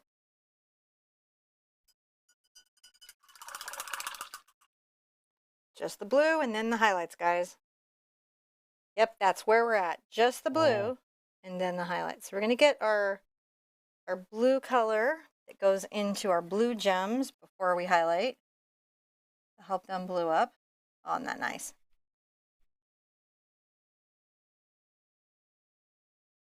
Let's pop it here. Ah, so blue. Feel like if I get some pure blue though, and come like right here, it'll help this. And I think it did. Sometimes I'll add like a color and be like, I think you need this. And then it always does. That's always the truth. All right, now that we've got this, here we are. I'm going to get just my white. And let's do it. Definitely a little reflection here. something here, there.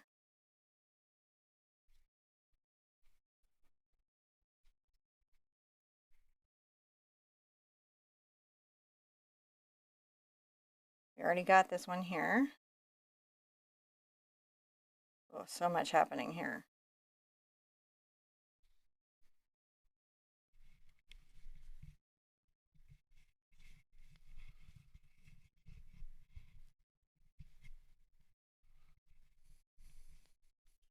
I'm going to just get it right here.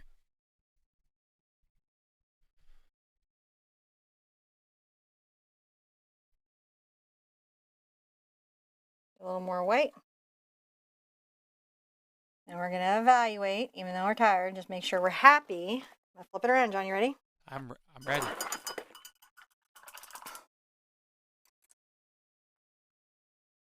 That's pretty Boom, cool. drop the brush. Yeah. I'm going to go do a little zoom over here on this because this looks really cool. You know? Yeah. It's really because when you get up on it, you can see that there's really brush strokes to it. But those brush strokes really, you know, especially, up in here, it's when you back out that they really come together. I'm pretty proud of that. Yeah, I am. I think you did a great job. You know what you forgot to do though? Sign it. Yes. I'm going to just grab some color that I have in the painting that's going to show up. Right, I want it to show up, but I don't want it to pull all my focus away from all the work that I did. And I think I'll probably sign right here. Try to think about my signature as part of the composition. Just because there's a lot of work that goes into our paintings.